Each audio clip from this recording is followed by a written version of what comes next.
Mike Lazaro. Present. Nick Parada. Present. Don Avery. Present. Dave Delantis. Present. Lou Farr. Present. We have a quorum. Let's stand and say the Pledge of Allegiance and a moment of silence. I pledge allegiance to the flag of the United States of America and to the republic for which it stands, one nation, under God, indivisible, with liberty and justice for all.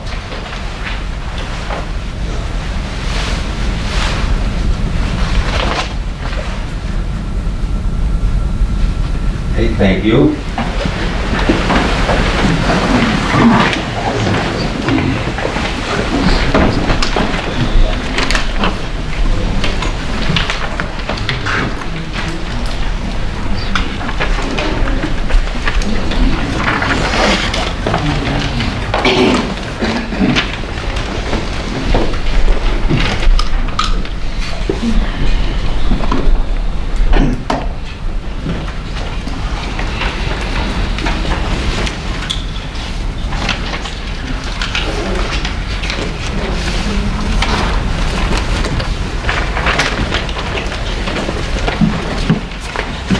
Under town appointments,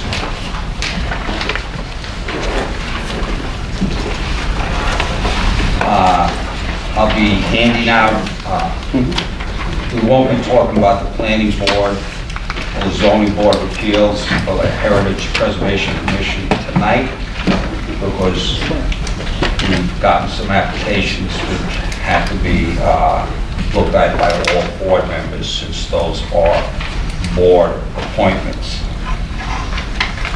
So we'll take that off the appointments for tonight, and we'll be doing that at the February meeting.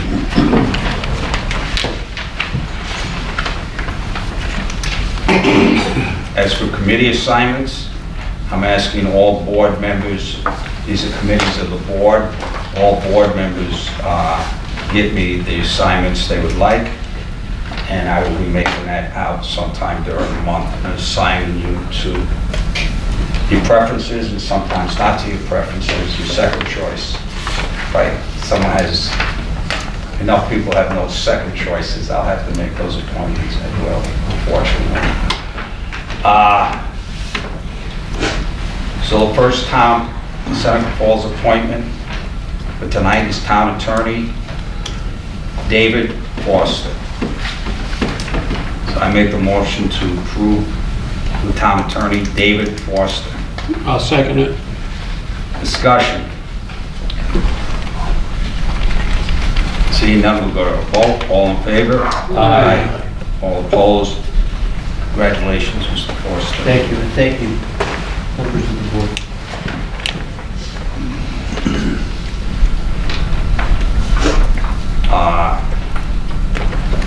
We have already, for the environmental attorney, we've already had people boiling and cold. So I would make the recommendation that we keep boiling and cold on. So I make a motion to keep boiling and cold on. I second it. Second, I hear second. Yes. Discussion. All in favor? Aye. All opposed? Motion passes.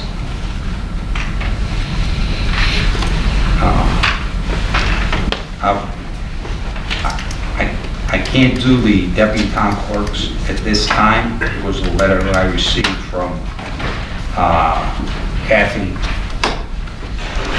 Kathy Corona from the... Resolution is in there. Okay, so we'll be going back to that once the resolution is accepted. Court clerks. Eileen Schmidt, Ashley Van Doren, and Courtney Adams. Those are generally the judges' calls. I haven't heard from the judges, so I would presume they're the ones that want to stay in the court office. So I would make a motion to appoint those court clerks. Second. Discussion. All in favor? Aye. All opposed? Motion passes. For deputy supervisor, that's appointment that I make, and I'm going to appoint and keep on in that role, Mr. Louis Ferrara.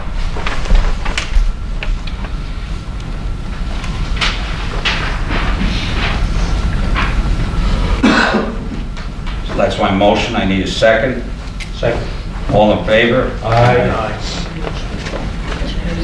Deputy Highway Superintendent, again, this should be taken off the agenda. We cannot do this because we are in negotiations at time, and that position, we cannot negotiate with a single employee when that employee.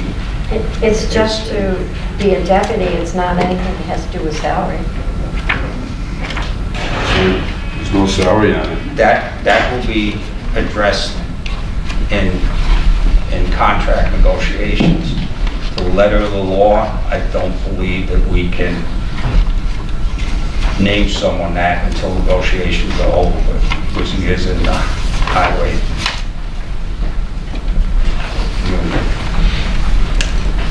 Assistant to zoning officer, Nicoletta J. Greer. Make a motion to appoint Nicoletta J. Greer as second. Discussion? All in favor? Aye. All opposed? Motion passes. Again, I'll go back to this one after we make that motion for the clerks. That's Secretary of Planning and Zoning Board. Registrar of Vital Statistics, Nicoletta J. Greer. Motion's on the floor. Seconded. Discussion. All in favor? Aye. All Aye. opposed? Motion passes. Records Management Officer, You skipped one, deputy registrar. I can't make that appointment. She's already on as one deputy, so you can make her appointed. The other two are in question. Okay.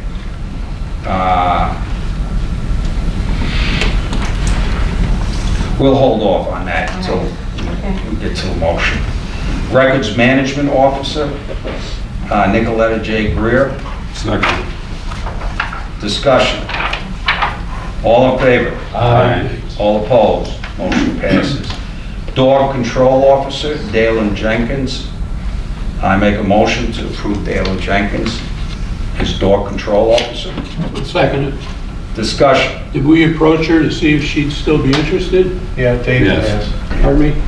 Yes, we did. I talked with Mr. Foster about this, and we called the DA's office, and the DA was going to talk to Dalen on the right of filling out reports.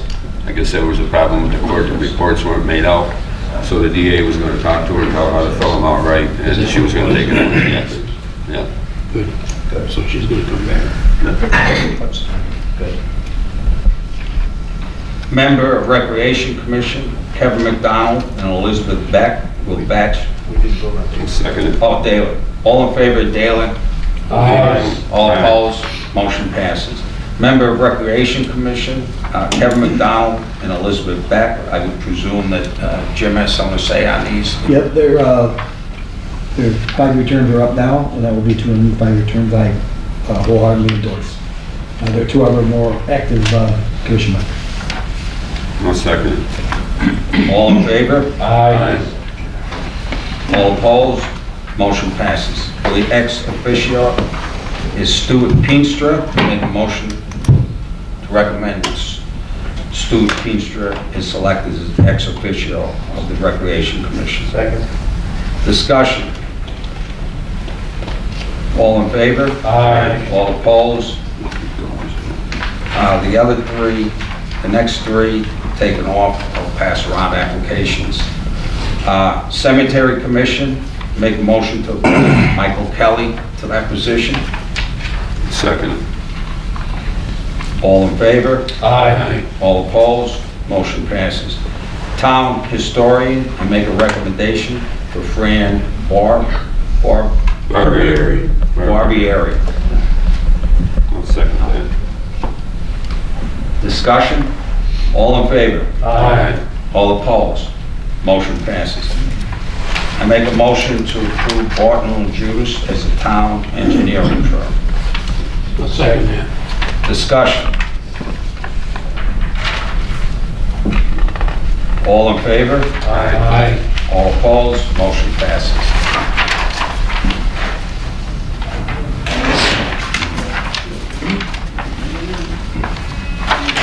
Make a motion to approve as a town auditors the Bonadio Group. I'll second that. Discussion. All in favor? Aye. All opposed? I make a motion to approve the first day of each month at 6:00 PM as the regular town meeting day. You said first. First Tuesday of each month, 6:00 PM. Second. Discussion? All in favor? Aye. All opposed? Motion passes. I'm going to skip the banks at this point and maybe go into a quick executive session and talk about that. Official town newspaper. It's down here as revelry between the lakes. There's a concern about Revelry being the only town newspaper because when we have to print material that is time sensitive, if we miss the Tuesday at noon deadline, we have to wait a whole nother week. And sometimes our time sensitive dates have gotten away from us. And so we have to wait another week or another month at times because times are stated at board meetings and we have to discuss those things. So I would recommend that we have official newspaper as the Geneva Finger Lakes Times. I'll second that. Discussion. Yes, sir. I've provided each of the board members with some background, if you will. One is the town law section 64-11 that gives you the statutory reason and authority to appoint and designate an official paper. Notice that it says may. You don't have to, but it's something the town board can do. This is rather complicated about who qualifies, who you should go to, when you have to go to somebody who is local. I've attached for you also an opinion of the Attorney General, which nicely spells out the various parts in the law, and unfortunately, as is typical, the provisions that apply are from many different sections. One from the town law, one from the general obligations law, another one from the public meetings law, and another one from the officers law. This decision kind of a little bit dated, but it spells it out very nicely. It's a little confusing when you read it, but it'll give you an idea why we can't just not designate, or if we do, why we can only do it with one. The idea is that people in your district get used to seeing official notices in one location, and by absence, if it's not there, they don't think there are any notices. So you really want to have regularity. But at the same time, when something is weekly as opposed to daily, it makes a difference. However, I want you to also be aware, and I've spoken to Nikki about this, you go to a daily newspaper, your costs are going to be, what, Nikki, substantial? Okay, so simple meetings, we have a planning board, zoning board meeting, an HPC meeting. Those notices would be much more expensive to do through the Finger Lakes Times. But it's got greater distributorship, it's got greater presence. Which one has more in the town of Seneca Falls? If you ask 10 people, you get 10 different answers. So what I want you to be aware of is just the provisions that allow us to do it, the reasons why, the cost, and the regularity of staying with one entity. there's also generally a preference for going with somebody who is doing business in your town, naturally. So, the county, to my knowledge, I don't think the county has a county-wide paper. Down the southern tier, there may be south end of the county. There's something down there. But there's nothing that is for the whole county, so you don't have to go with that. As I read this, you don't have to select somebody that's local, and you don't have to, nobody else qualifies except for the only town one, but that's a weekly, and that does create, and has created in the past year on 2 occasions, where we had to have 10 days notice for a public hearing, and just because the issue came up like on a Tuesday, you were already past the deadline, so you had to put it in not to that Thursday, but the following Thursday, and then go 10 more days, so it gets stale very quickly. So read through the Attorney General's opinion, because it gives a nice breakdown of all the various laws, and I think it'll put everybody on equal footing. My preference is that I don't want to have mistakes on a huge hearing simply because our timing was off. And it's in Nikki's defense, I will say this: it's very hard to plan timing of 10-day notices when you're dealing with a weekly paper. You have to really be watching the days. So, Nikki, have I covered your side of that? Mm-hmm. Okay. So, that's where we're at, but I'll leave it.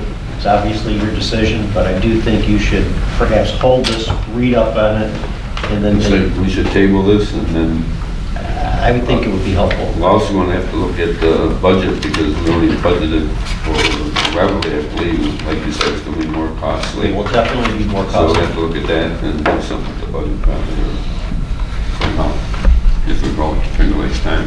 Can we vote in the revelry tonight and have the second newspaper? Because if that problem has occurred twice or 3 times this year, where matters that were time sensitive didn't get in because of the, I think Dave's suggestion of holding it before you designate it, and then undesignated, try to redo it, we're getting into a lot of, why don't we just hold it, have everybody think about it, review it, and then decide. I can see if we can have, can you have a second one? We can have a second one according to this, right? Well, it's... yeah, I've read both. A daily and a weekly. Can you have a second one where you say to use that only in certain Emergencies. cases? No, and that's where the issue of regularity comes up. The public is expecting to see something in a certain document. They don't see it. And Well, I mean publishing both, like the Reveille and the Finger Lakes Times for certain items.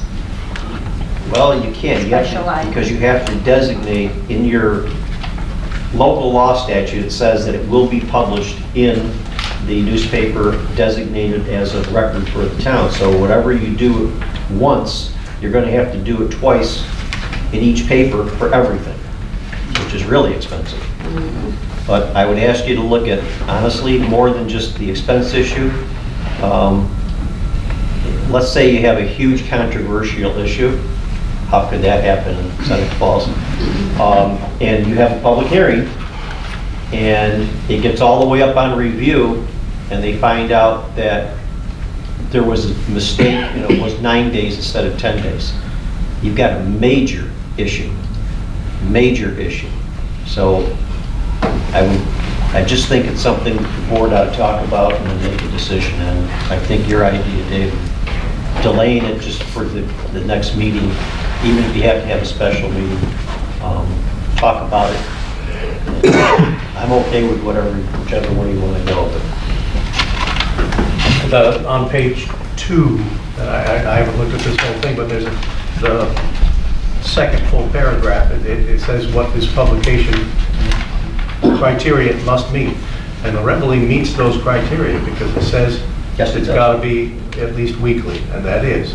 it is. So if the Oh, wait. question, if they meet the criteria, then are we obligated to use them? Well, It does, for the audience, I'm sorry, David, but for the audience, it does preclude are using the website for any of the free things that you see in restaurants, those kinds of things. Those are out of the question according to this. So It is. those are off the table. It's really the Finger Lakes Times and the Reveille. The answer to your question is, do we have to? No, because the original town law sections under official newspaper says the town may designate as the official paper.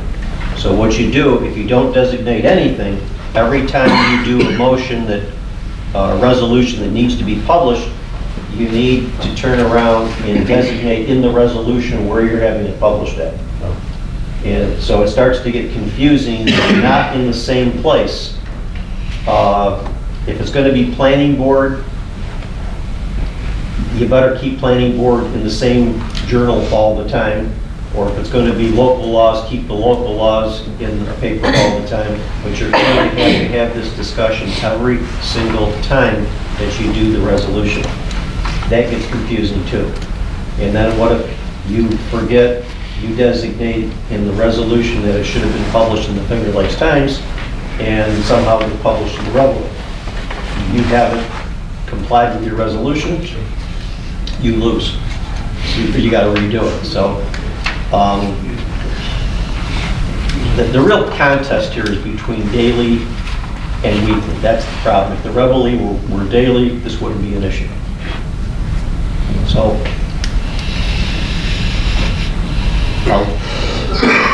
it's your call. Well, I'd like to go with someone, at least today, and I would suggest then it would have to be the Revelry. And so I would take my motion back. Does anyone second that? Second. When I said the Finger Lakes Times. Yeah. If you take your motion back, then Your second then. second back. Yeah. Need it. Okay, I would like to change that to a simply because we've got some things, especially in the Cold War, veterans credits that we've been working on for a couple of months. We have to state a public hearing, that has to be published, and we have to have that pretty quickly because it has to be approved by March in order for the Cold War veterans. I have that from Stephanie that she would like us to put something in there and announce a date for A public hearing. so that we So can I'd have to get move Nick. forward with it. I'd have to get Nikki the resolution and the time and date of it. We can set the date for public hearing, and then the resolution will be placed in the newspaper, and people will want to attend that. And I think we need to get moving on that. Yeah. We've got a number of calls on it from veterans groups, and, it's about 2 months behind. But, as these new things come up, they do take time sometimes. So, but I think we're under the gun right now. So, Mr. Ferrara took his second back, so I'm going to make another motion that we approve the Revelry as our official newspaper. Discussion. All in favor? Aye. All opposed? Motion passes.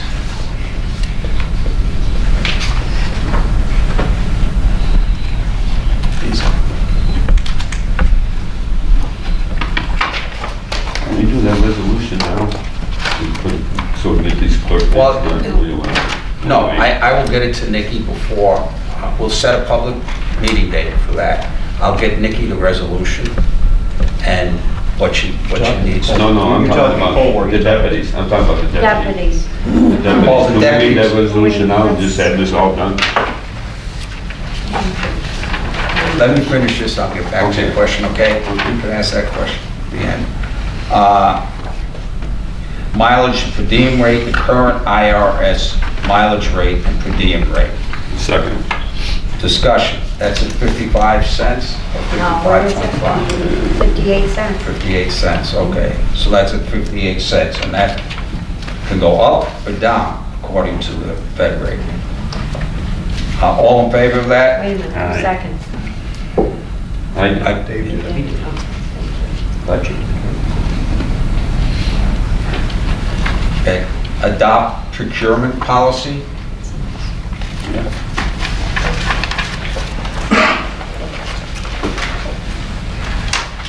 Made a motion to adopt the procurement policy. I'll second it. All in favor? Can we- I should have asked talk for first? discussion, yes, I should have asked for discussion. Go ahead, Doug. Is anything different from past years? Okay, now look at guideline 7 then. 9 what? Guideline 7 on the second page of the procurement policy. It says that, well, maybe again, we're keying off the word may, but procured by sign-off approval of the department board committee. We don't do approval by the committees before a purchase moves on. That's true. That's for certain purposes. Is that for the big purchases? Less than 2,000. Less than 2,000. That's the little ones, yeah. That's true, Doug. It's very confusing. Yeah. So it's- I agree.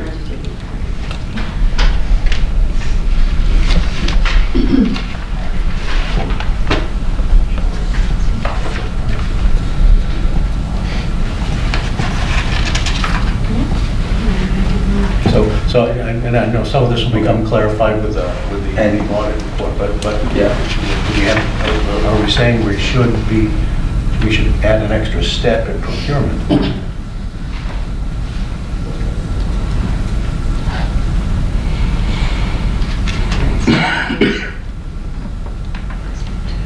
That can be an extra step. All procurement, well, Yeah, it looks like the committee approves it, but then the board doesn't have to, the full board doesn't have to. Right? That's not the way we do things. No. You know, most of the Hey, department that's- heads keep us pretty well apprised of what's going on. yeah, and then if it's not approved by a 2-0 margin at that board committee, I think committees, if it doesn't have to be approved by the full board, I think the full board needs to be notified of that, and which people have done in the past, but there's been no official sign-off. It has been my experience that if someone wants to make a purchase, they do tell those committees. Now it's understood clearly that they tell those committees. I think that's been a hit or miss thing. And so I'm asking the department heads to make sure if you make a purchase, that you tell your committees during your committee meetings. And then they will sign off on it. And then, and only then, will you make the purchase, if that's what's in the policy. And that's been hit or miss.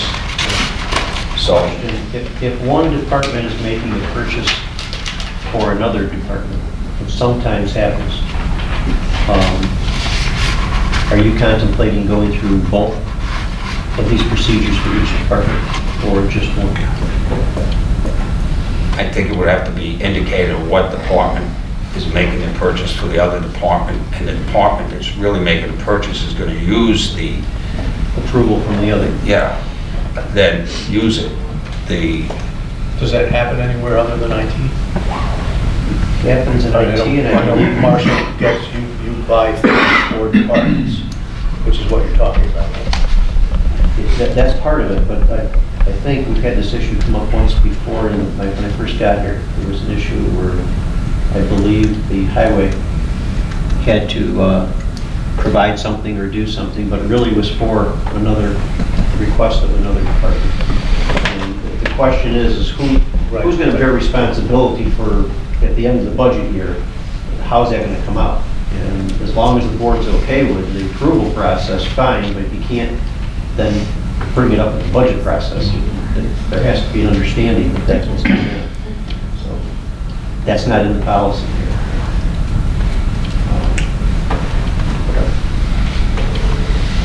I would note that if a department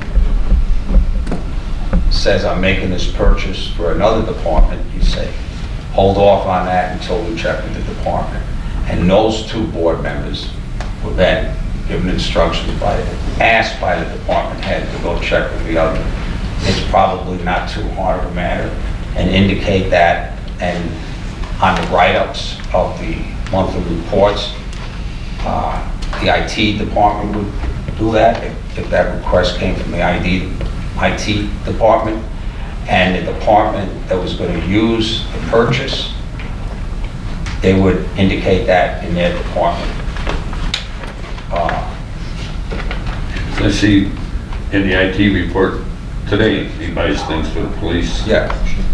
so we'd have to. Yeah, So it would be the as police long- committee. Yeah, as long as it doesn't really have to be the police committee. I would say that, you know, you could send out an email and say, this is what happened. Do you approve of this purchase? And once you get the EA, you know, but there has to be some kind of speaking to the other department. For example, I mean, I'm a one-person department, if you will. If we need, when I first came on board, they had a laptop, they had a printer, whatever. That's done through the supervisor's office. But at the same time, if I need supplies, I go to Kim, or the printer, or the, okay, things like that, and they're not cheap. I mean, you add them all up, but yet they're not being reflected in my budget, so to speak. But at the same time, they're costed out to somebody. Yeah. So I'm just trying to say, how do we set this up to where there's no ambiguity at the end of the year where you get your report and you say, oh, cow, you spent all this money, like in my situation. But at the end of the day, it was either for software, online databases or whatever, but somebody's gonna bear the cost for Bev to put it on, under a payment slot or under a number. Line item. So, I can see, say even Ron Nicky's department, you know, a computer's less than 2,000 pounds. So if you had to get something for there too, any department, any computer in any department. because he can rapidly run up a bill, a budget item of over $10,000 very quick when you're dealing with just 4 or 5 departments saying we need a new computer. He's going to have a $10,000 expenditure that wasn't even reflected in his previous year's budget. So, and do you want to put that into the individual department's requirements? Do I want to put my software requirements, legal research, under the supervisor's budget? You don't have effective cost controls. So this proposal doesn't really deal with some of those items. That's why I think it needs to be enhanced a little bit. Let's make an effort in telling both of them, you know, if one department is ordering something for another department, that both departments know and they approve of this purchase. We can modify this procurement policy as time goes along. I think we need a procurement policy to move forward in the year 2000. There's a lot of stuff being bought right now to the first of the year. But let's make a good effort at putting it in departmental reports each month. And if it's 2 departmental reports, then it's 2 departmental reports. And we will take a closer look at this and make adjustments, and we'll have that right. Don, what do you recommend? Because you're the person who has to eventually put a line item on something. Well, you have to have a public hearing for changing this policy. It's just I understand No, that. you don't. No, okay. No, you don't. Well, you would do if you were going to recreate a policy. Yeah. But you're not. Okay. Normally, it's charged to the department where it's going to be belonging. So if it's something that's ordered for the police department, it's normally charged to the police department. If it's ordered for the recreation things, it's normally charged there. In your case, you had no budget this last year. Sometimes it's charged to buildings itself if it's going to be used for the building purposes overall, like a sound system. So it really depends upon what the item is. Okay. But we do have a process in place that puts it where it's supposed to go. It's not just charged. Okay, if we can just incorporate that then into this policy, I think it would clarify a lot. Yes. I was just going to say, if we had virus scanners for every single computer here, would that fall underneath the building or the town's budget versus one department's budget? Because the subscriptions are usually, it's just easier to handle one email with one subscription versus an email for every single department with their own subscription and billing. And if we were to actually be able to purchase multiple subscriptions for each one of these computers, we could get a deeper discount in bulk if we purchase them. So it saves the town money. Good question, I don't have the answer.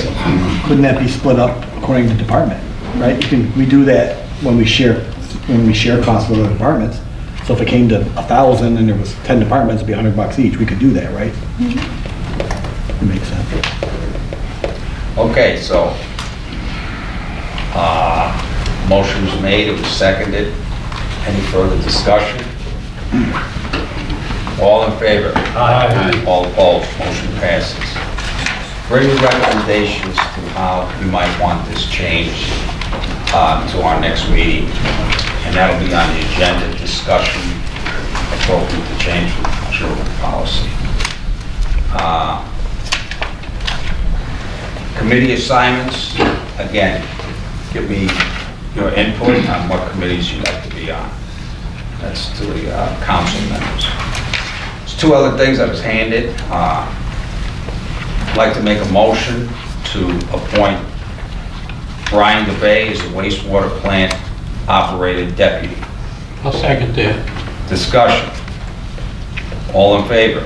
Aye. All opposed? Motion passes. I'd like to make a motion to appoint the water and sewer distribution system deputy as Fred Peterman. I'll second that also. Discussion. All in favor? Aye. All opposed? Motion passes. Okay, David, you have privilege now to bring Okay. up something. Yeah, I'd like to, let's do that resolution that we have for the deputies. Move it now, that way we can go back and finish these. The resolution that's on the agenda. Yes.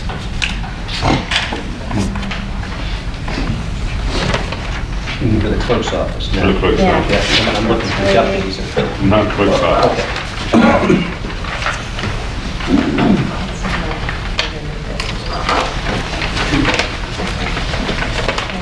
Yep. Got that.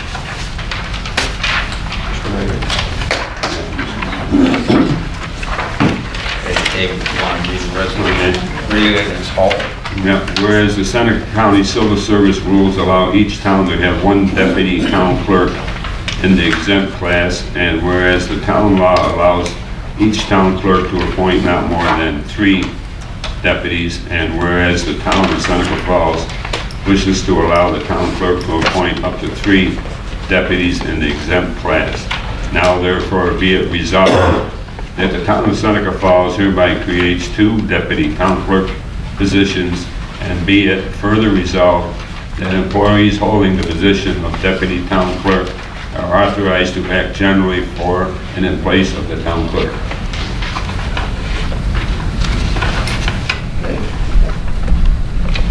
Second. Okay. Motion was made and it was seconded. Who wrote up that motion? This one? The personnel officer, county, That's Kathy, Kathy Corona. right. Along with that has to go with the job description. This is for the 2 extra deputies. I have one that is allowed by civil service. This is for the other 2. But you're asking for 2 exempt, right, Nikki? No, they're all exempt. What I'm asking for is, I'm allowed, according to civil service, I'm allowed 1 exempt position. Correct. I have 3 part-timers, and they're all exempt. So what I have to do is to make those other 2 up to the Seneca County, civil service Civil law. service.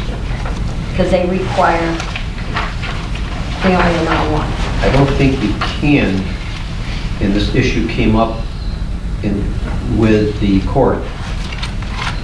And at that time, our outside counsel, our employment counsel, I thought gave an indication that we couldn't do the additional exempts.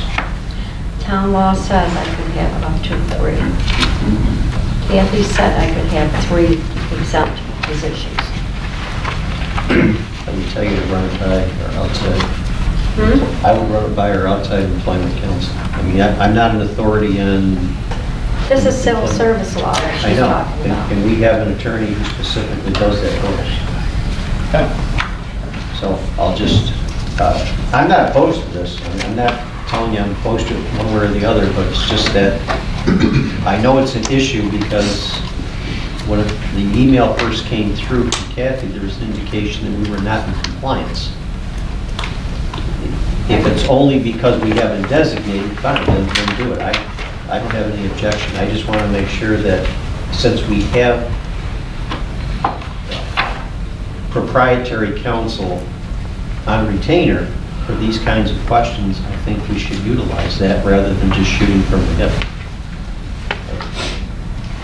I don't know the answer to it myself, and I'm not opposed to it one way or the other. It's just, I would check. I didn't know this was them tonight, so. This has all been done, it's been like this in the past, we've never had any problem. I sent that memo out to each of the board members that Kathy Corona sent to me. And David brings up a good point. I did not ask Mr. Romer, who's been our outside labor counsel since 2012, I believe. It was that board felt there were 4 different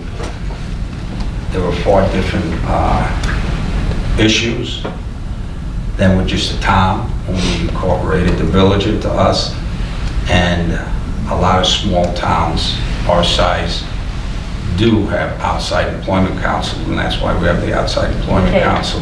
What I ask that you consider is this: when you change a person's status to exempt, you are taking away from that employee certain civil service protections because they are then at will.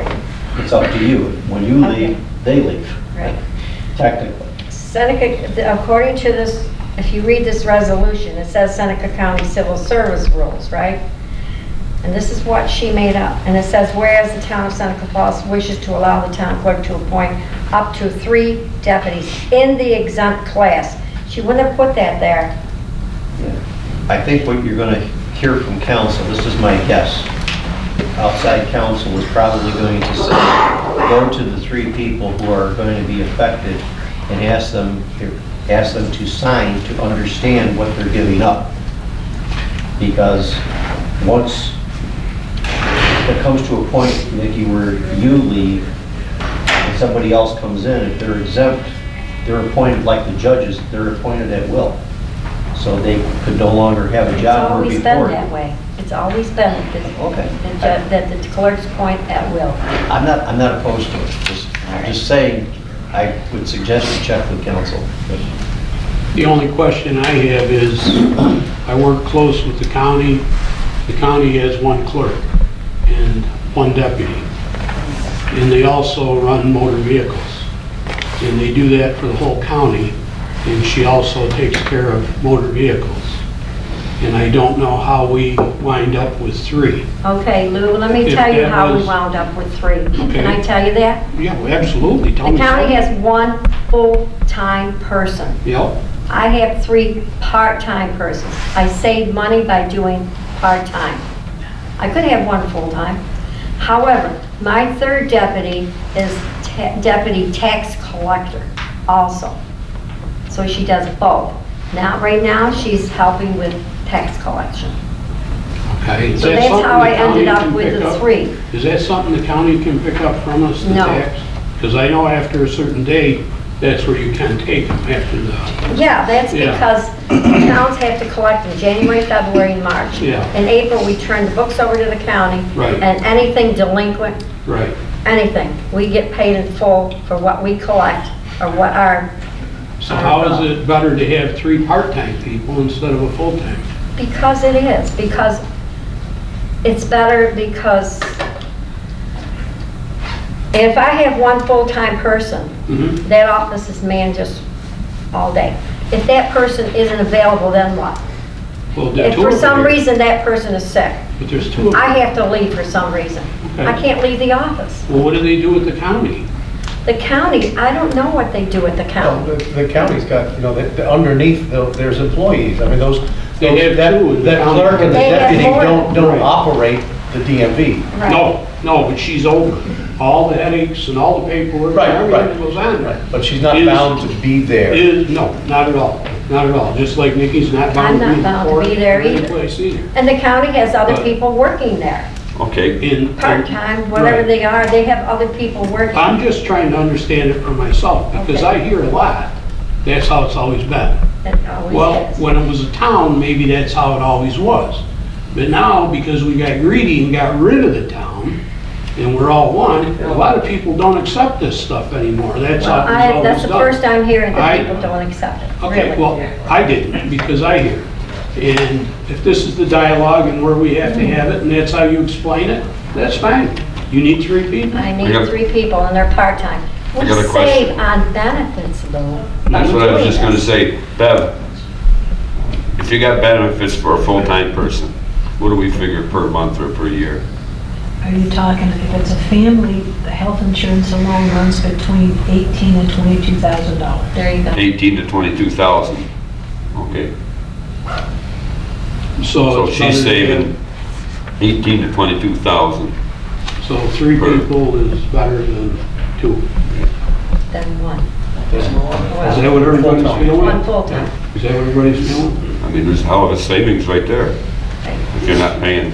I mean, you gotta figure, I know I work the ghouls, you work the ghouls. All these factories and companies now are doing a lot of part-time. They come in for 4 hours. I come in for 4 hours in the morning. You take over at 1 o'clock when I leave for 4 hours. So there's no benefits. A lot of people are doing this today, so they don't have to pay the benefits. I mean, it's out there all over now. So you figure by having 3, if you put 2 together, okay, that makes 1.5 person. 1 full-time, 1 part-time. You know what I'm saying? Yeah.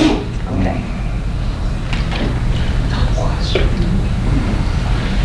It's frustrating, isn't it? It is very When we have to get up frustrating. here and explain everything. It's very It is. frustrating. You could have come to me, I could explain the whole thing to you. We'll get to that in a little bit. Okay. Is It's there any very more tough. discussion on this?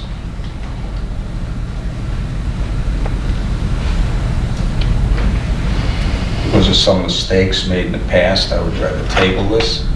I'm not going to make a motion to table it, because I think I'm in a minority, but if anyone else would like to make a motion, I will truly second.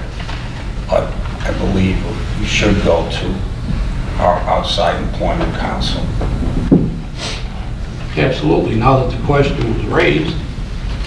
I don't see any questions since the civil service says there's 3 exempt positions. Why are they saying that then? If they didn't put that in their resolution, 3 exempt positions. If they didn't have that in the resolution, I'd say, yeah, go to the attorney and talk to him about it. But, Or if we had created this in-house, but since this came from Kathy Corona. right. How are they being treated? This is what the other towns have done. They have done it. Where there's only 2 towns left that haven't done it. It's my town, and I forgot where was it, Fayette? No, Waterloo has already done it. I think it's Fayette that hasn't done it. But there's only 2 towns out of the whole county that has not passed this resolution. When these people were hired, then they were told they were exempt. Exactly. But They know. they really weren't exempt because they hadn't approved. Is that what? The town law approves them, but civil service didn't, right? Exempt simply means exempt from civil service protection. Yes.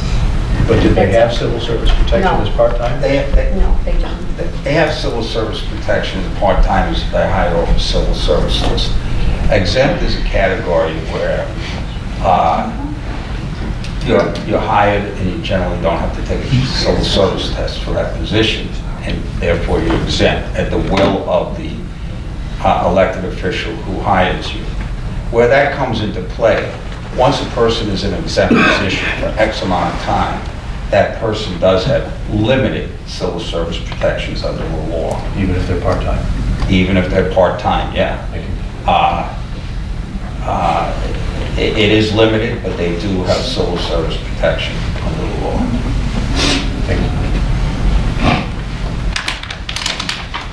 And that's where the issue came with a previous termination, whether the person was exempt or non-exempt, and it was a little, and it has to do with something about the length of time, you know. Civil service law is lengthy, and sometimes it's hard to understand, and I guess that's why you have lawyers to explain it to us. And you really have to be a specialist in that kind of law to keep up to date with all the changes that are made each and every year to civil service law. So, again, the motion's on the floor. It was seconded. Is there any further discussion? All in favor? Aye. All opposed? Nay. Nay. Motion passes 3-2. I'll read it back to the organizational.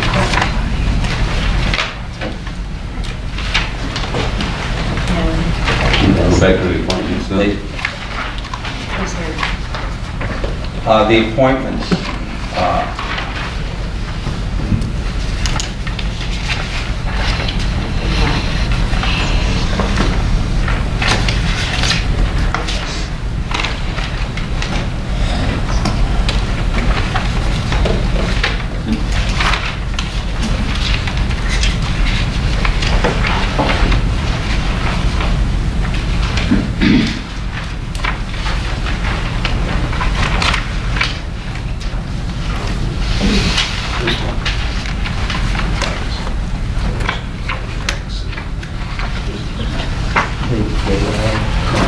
Currently, since we do the process of doing the RFP, we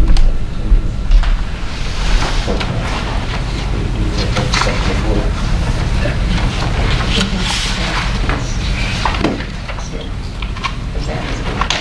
okay. Motion on the floor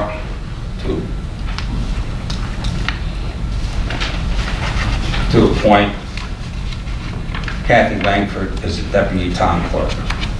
Second. Discussion.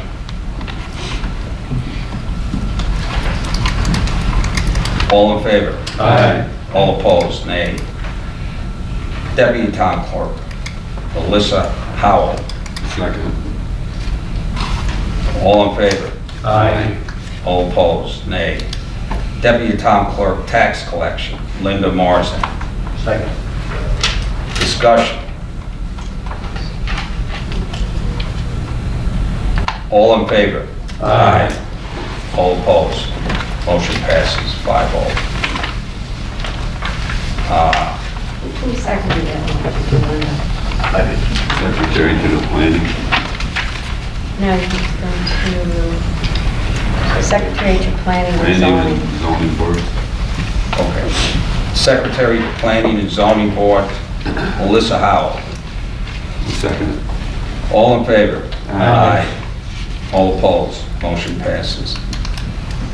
Deputy Registrar of Vital... That's done. And you go down to the second page. We've already- You've done the rest of it. Okay. Second page. We've done them all except for that. Except the banks, we're going to hold up on that because you're going to do a RFP for banking. So these will be holdovers from last year. Committee assignments again. Be handing those out. Okay, petitioners. The first petitioner tonight. Excuse me. Yes, I asked for privilege of the board earlier. yes, sir. I have a few things. I'm in the third and probably final line of my political career, so don't everybody clap at once. I just want to make, my first report is I'd like to state what we paid in outside legal fees year-to-date. And that figure is $268,000 year-to-date for outside attorneys to fight the 3 lawsuits that we're currently going through. So, the landfill, Historical Preservation Committee, and the Letter Trail. So those things have cost us that much money. Secondly, this one really bothers me, and I haven't, well, I'll get to this one first. This one bothers me a little bit more. Everybody got this, so it's not a surprise because I saw it down with Doug, so I'm sure everybody's already talked about it. But this voucher, when the auditors left here, they told us that 3 committee people, the town board has to review all vouchers and checks. I believe that was done. On December 28th, on the 21st, I believe, this voucher went out, and it says the 24th, 12/24. 4 councilmen signed it, all 4 of us. Sounds good. The voucher says it's to Simply Homemade Park and Rec Commission Christmas dinner. And with the exit interview for the auditors, they told us emphatically the taxpayer money was not to be used as our own little piggy bank. Now, I heard something being said tonight that they said it was a training session. Which one is it, Jim? Was it a training session? It's both. It's both? So it's a regular meeting and a training session. Okay, Under volunteer, and then we feed them. It's, Okay. Based on a thank you for being a volunteer. okay. I said thank you to my water and sewer department, and I took them to Nice and Easy, and I bought everybody pizza and wings. I did not expense it. I never gave that a thought. I would like to see you walk up and down any neighborhood you want, ask anybody in this town if they would like to pay for a dinner that's Simply Homemade. I think it's just wrong, and if we did pay you, I'd like to see the money come back. I don't believe this is right. I don't believe that the town should pay this. If they're volunteers, that's fine, and you appreciate what they did, call them into the rec center and buy them pizzas, do what you want to do. If it's training, bring them into the rec center, do what you want to do, and train them. Those are my feelings. I don't know how anybody else feels. But I did not sign it, I'm not happy with it, and I believe I voided the check. I don't know for sure. Somebody did. Okay, I voided the check. I don't feel as though taxpayers should have to pay that. My feeling. Everybody else was instructed the same as I was, I believe. Greg, do you want to discuss this now, or you?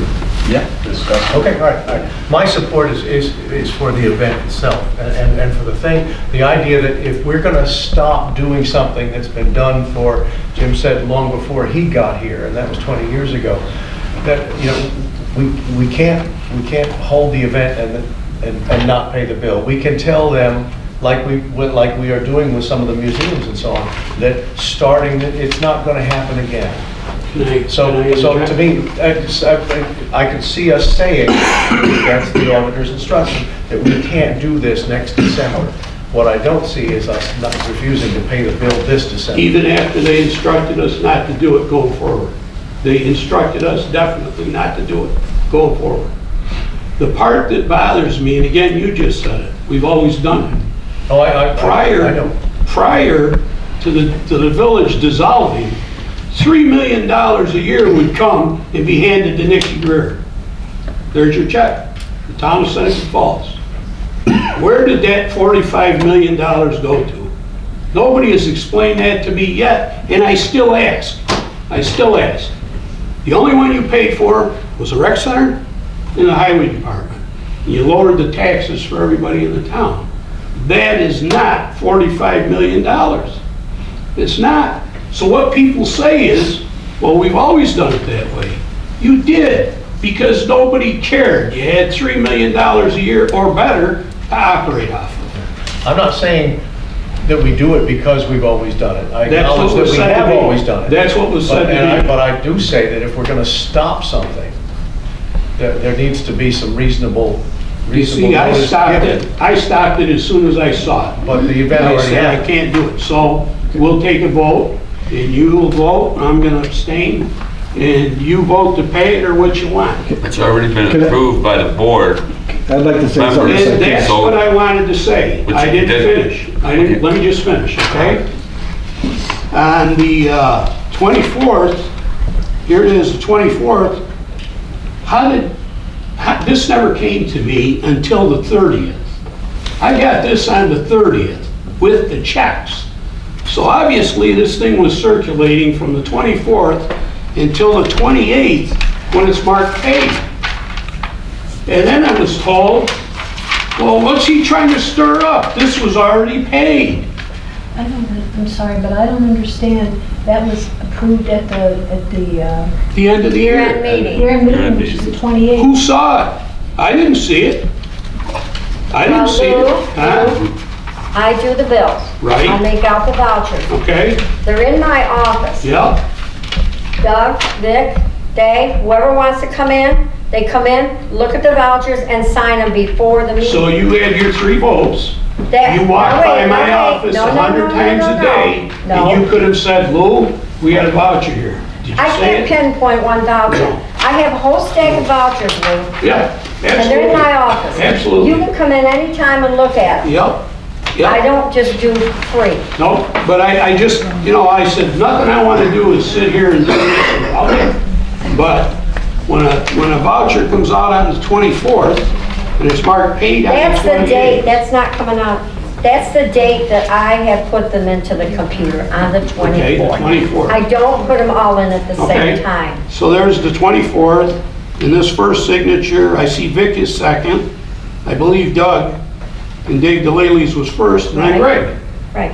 So then he says, you got checks and vouchers, and they were like this, and I'm looking at them. I said, I'm not doing it. I'm not doing it, I can't do it. Well, then you need to come down to my office and look at the vouchers. I will, Anybody can. I will. They're sitting there. This is happening because everything happened so fast. We had the end of the year, and then they said, here, sign it. Oh, wait a minute. That was done way ahead of the 28th. The 24th, it says. When Yeah. did she put it in the computer? Right. After we already approved it. Right, right. So we had The only approved it. time Greg saw it was on the 30th, when I saw it.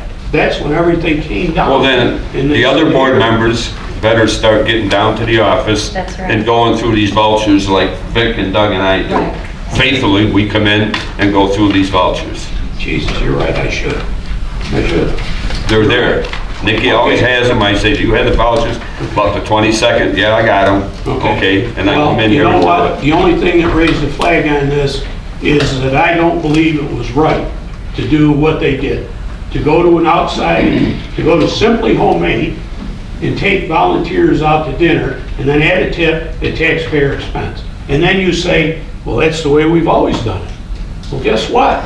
We can't do that anymore. And we'll stop it this year. Well, Yeah, Greg, I'm could I say something? Real quick? So, and, I understand where Lou's coming from, but I wasn't part of the exit interview with the auditors. The auditors interviewed us many times, never really caught it, so I just continue to do what we've always done, like you said. If this board, and Greg and I met today, and I said to Greg today, Yeah. if in the future, this board thinks they should be good, that's fine. The auditors gave us part 1 of 5 parts of the audit. You gotta pardon me, my voice goes when we It's talk. still in draft form. Part 1 is still in draft form until we sign off. This audit was so in-depth, it's gonna be handed to us in 5 parts, I believe, 5 or 6 parts. The first part was on something that's pretty, and then the rest of them are gonna follow. But prior to that, we had an exit interview with them, and at that exit interview, they pretty much told us what we can do with taxpayer money and not do with it. And this was one of the things we couldn't do. I'm not saying I'm a hero because I took these guys to lunch, by no means. By no means am I saying that. But I just felt that's what worked for me. But I'll abstain from the voting. I just wanted to say that I didn't get it in a timely fashion. If you want to say I didn't walk down and get it, then I didn't walk down and get it. I'll do that from now on. The event happened on the 13th, that's the date of Missy's invoice. Yep, the 13th. Yes. So unless there were instructions not to have the event, I don't see how we can, after the fact, not pay the bill. Right. I can see us saying, Of all no, we departments, can't do that. Of all departments, the rec department. And I think as a board, we know what I'm talking about. No. later. Yeah. We'll talk later. Okay, all right. But of all departments, that's what hit me. This is why the other one got turned down too, the other check for mileage, Who's that? for Mr. Spina. I didn't touch that. I I don't know anything touched about that. mileage. I had a question about it. I addressed it with Jim today. We've always paid mileage for, As like, when we go to New York, I we get addressed- reimbursed mileage. I addressed that with Jim today. It was a conversation, and I said I would think about it, and I'd get back to him. And as the town supervisor, I had a very good conversation with Mr. Spina today, and I will get back. I told Mr. Spina I would get back to him, and I will. And that's my role as town supervisor, to sometimes call the people in who I supervise on a day-to-day basis and speak to them on these things. So I did, and the bills were already authorized to be spent. As we move along, we've got to make hard decisions based upon the auditor's report, and some of those will be in the auditor's report. And Lou is right, that's what they told us, but until the auditor's report is out, and you each met with the auditors in an exit interview, and you each met with them by yourselves, because the auditors said it wasn't right for more than one board member to meet at a time with them. You all heard those same suggestions. And as a signer on the check, Yeah. I raised the flag because I didn't feel comfortable doing it. And For the mileage? No, I didn't see the mileage. I didn't touch it. I raised the flag on the mileage, and that's between Mr. Spina and No, myself. whatever. When I signed okay for that mileage. Yes, you I did. also signed okay for the IT person for a whole year That's- and mileage. That's okay. I was questioning something else for a specific matter, which is a personnel issue, which I don't care to bring up at this point. But the one I'm bringing up is right now for mileage. We just passed 58 cents, whatever it was. Yes, Mr. Spina handed one in to go for his conference. I understand. Okay. And Why are we Then I hear- arguing about this? I no, said, I had the check was turned down. I had the discussion with Mr. Spina, okay? Yeah, but I couldn't understand why it was turned down when I signed one for the IT person for a whole year with mileage. If I made the decision, that's a completely different issue, and those are getting into personnel, and we don't talk about those things. I was hoping that one wouldn't be talked about. I can Okay. understand you with Right. a personnel issue. These two were approved by the board at the year-end meeting. They were I approved to be understand, paid. Mrs. Greer. I need, So how can you not pay them? I need to question them further, and you can You always, did. and I did. So, after I discussed it with Mr. Spina, I will make a recommendation, and I told him I would. So, if you have if you don't think I should be meeting with my department heads, okay? Oh, I agree, you should, but I can't go in there and sign vouchers and see his voucher for his conference going to Rochester, to fly out of here, and then I get a voucher for an IT person for Marshall for, not monthly, but for a whole year, but I approved it, Okay, you did. you know. And I went to Bev about it, and I says, I thought we just did monthly. She goes, normally we do, okay. and I was He given... did it, so I approved it. I was given another piece of information on that, and I'm not ready to talk about that, because I think that was a personal, confidential issue that I will be looking into in the next few days. And I didn't approve one over the other or another. I had a question. And when you're initially, how many vouchers? Lot. A lot. Money assigned, yeah. Some you're going to miss, and that's the human condition. Can you talk about each and every voucher that you initial? No. Different people pick up different things that they have questions about. And we all do. I've had questions about a lot of vouchers over the years. Oh, when I go through, I end up asking Nikki on a voucher if I got a question on it, you know, and say, you know, what is this? So does that mean these 2 vouchers do not get paid with the bills? If I bring it up, they will, you know, if I bring it up and the board votes on it. If the board doesn't vote on it, Already. But we already did vote. You did vote on it already. I could bring it up for a revote because I had some more questions on I it. don't think you can. Okay. It was town board approved at the last meeting. And as long as you vote in majority, you have the right to bring that up again. So, but I didn't bring it up. I was questioned as to why I pulled those. So because I had questions of the employees, We waited. and I spoke, Checks the moment. and I spoke to the employees. And if I wanted to take any action on those checks that would go against the board decision, I would bring the board together and do that. And I'm being questioned for why I'm questioning these. I question them, I talk to the people involved, and I move on. It's okay to do that, but when the board has already approved it, I understand you what can you still do said. that. You can still question them, Yes. but you can't deny I paying them. can bring it up Because for the board- another board vote. All right. Dave Foster. Can we Dave vote on Foster, should we vote on that? Or Dave's asking. What's your opinion? You're the lawyer. We voted on it, we approved them at the 28th. To be consistent with what we've done in the past, if this board has approved a payment on an item, you follow what the resolution allowed. If it's been approved, it's been approved. The payment should go out. We've had this issue before. There may be questions after the fact, which can rise to the level of a new resolution, but if you've passed a resolution, you have given the authority, the direction to have that process of check preparation, processing, and payment and signature done. We've been through that. Beth can only do one thing. Once it's approved, Nikki has done it, this has to be processed, whether it's who's ever cutting the check.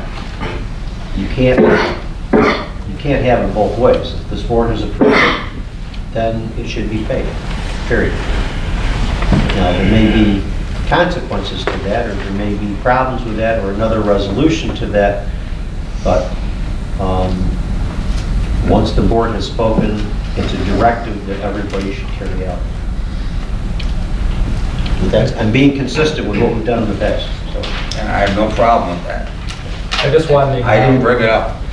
I just wanted to acknowledge you are definitely correct on the luncheon. I guess I really didn't look at it, but I think what Doug said, you know, from now on in the future, that's not going to be allowed. And I guess when I looked at it, I didn't think in that terms, but you are correct.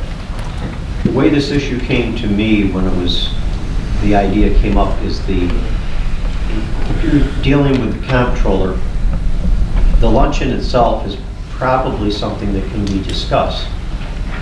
If you're going to have a luncheon, somebody's going to come and do the work, and somebody for doing the work typically in our society gets a tip.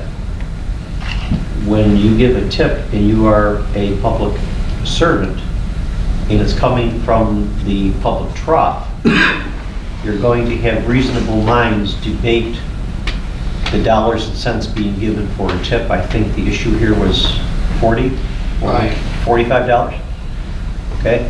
Which frankly, given the size, I'm just doing the math, it's probably a very reasonable tip.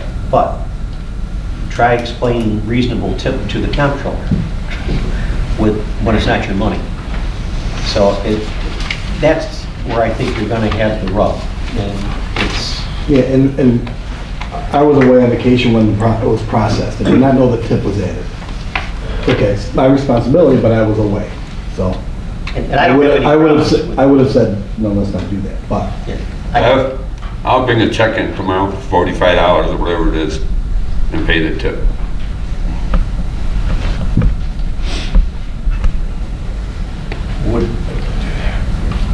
a motion to vote on these again? Or would that just muddy the water? No, Since we voted on it once. you voted on them once, All right. unless that's brought up for a revote, then they will be paid. But there's nothing in writing that they have to, If I may offer a when they have to suggestion, be paid. I've had this happen once before on a different board, and the question of the tip did become an issue, and it was decided that every officer of the town, that includes me, every officer of the town would divide the tip and pay it gratis out of their pockets. I'll pay for it. I said I would pay for it. No, I'm just I'll saying, pay for it. that's what I've seen done in the past, that every officer in the town basically said, okay, we'll resolve the issue. There was no tip paid. It's been reimbursed to the town, period. And for the sake of our employees, I wholeheartedly would do that. And what I would recommend that you do, and then in the future, you can set whatever guideline you want. That would be my suggestion, but only because I had this come up with another board, another location. And I got the feeling that this is all gonna be spelled out explicitly when we get that part of the audit report back. I assume Yeah, most likely. yeah. I think Then we'll know how to. Oh, absolutely, absolutely. I assume it will. Because just to say that that's how we did it in the past, that, we can't do that. What's the other one you got? I got a bunch. The other one is, well, I'll go to this one next. This one's for Bev. I read it today, and I read it on the 27th, but I'm gonna ask you now. You asked for the money for Vincent's Park, and the other two things that we needed to move the money for, there's one part I don't understand here. It says, I would also request that $524,589 of the third quarter landfill revenue be budgeted to the received in the highway fund to cover the amount budgeted for landfill revenue in the 2019 budget, with $145,118 for the general fund and the remaining $150,000 to be received in the water fund to help offset this budget for 2019. I don't understand any of that. Maybe you can help me out with it. First and foremost, I think this board, I think we're the ones that should delegate where the money is going to go and sit down and actually base it on input and figure out what we are going to do with landfill revenue, I feel. Vic? No, I feel the same way. I did have a conversation with her, and I kind of understand some, but I still... Yeah, when it comes to this, I don't understand it. So I kind of see this as hacking it up already, and I don't know if anybody had a discussion on what we're doing with it, or what we're gonna do with the money itself, you know, as it comes in. What is this saying, Bev, that we're using it for highway? In 2019, the only thing I was doing there, I'll say again, okay, if the landfill revenue because of litigation does not come in, the highway will be short of what it needs next year because we budgeted in order to keep the taxes down and to give him the amount of money he needed for his budget to use some of this third quarter revenue because we have to put it in some place. Where you put it is up to you. It was a suggestion. I wasn't telling the board what to do. I was trying to bring it to your attention. Nobody, I didn't say that. I know everybody mistakes everything I say for something other, but I'm really a nice guy. I really am. What I'm trying to figure out is, I know we want to put some of this away for a rainy day. How can we do that? Next year, we budgeted, because he hasn't been able to replace any equipment, $310,000 for equipment. We took $100,000 out of his reserve to do so. We needed $210,000 from the landfill to fix that, okay? That's capital improvements, all right? He has other work that you guys have asked him to do. We budgeted to do some extra work next year. If the landfill revenue doesn't materialize next year, we won't have the money to do it unless you take it out of the tax stabilization reserve.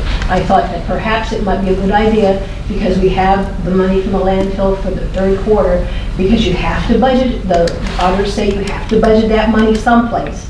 that might be a good idea to put it in what we need next year and put it over there so he has that money if the litigation continues forward and they don't pay, and they don't give us the landfill revenue. That's the whole, only reason I put that out there, because there were certain places in the budget, which would be the water for infrastructure and the highway for structural improvements and equipment. So how do we put away for land-free and rainy day here? How do we do that? It depends on what you need to do. If you don't want to do it, don't do it. So what do we do with the money? Can we put it in a CD? No. You have to put it in the budget someplace. What you've gotten this year, you have to do something with Right, it. so we have to If use, you don't have to spend it this year, but you can designate it to go to highway to help him. Okay. You can designate it to go to the water to help them. okay, That's all that was. okay. So we still need to discuss as a board how we're gonna do this and what we wanna do with it. Everybody feel that way? Oh, yeah. That's the way I And feel. it's on the agenda for tonight. Yeah. My understanding, these were for infrastructure, assuming we have the money. And this was a way to pay for them before we even got to 2019, because we got that third quarter check. And we've always And it was- talked about and it's a doing big one. infrastructure. Right, right. Speaking of infrastructure, we can talk about that a little bit too.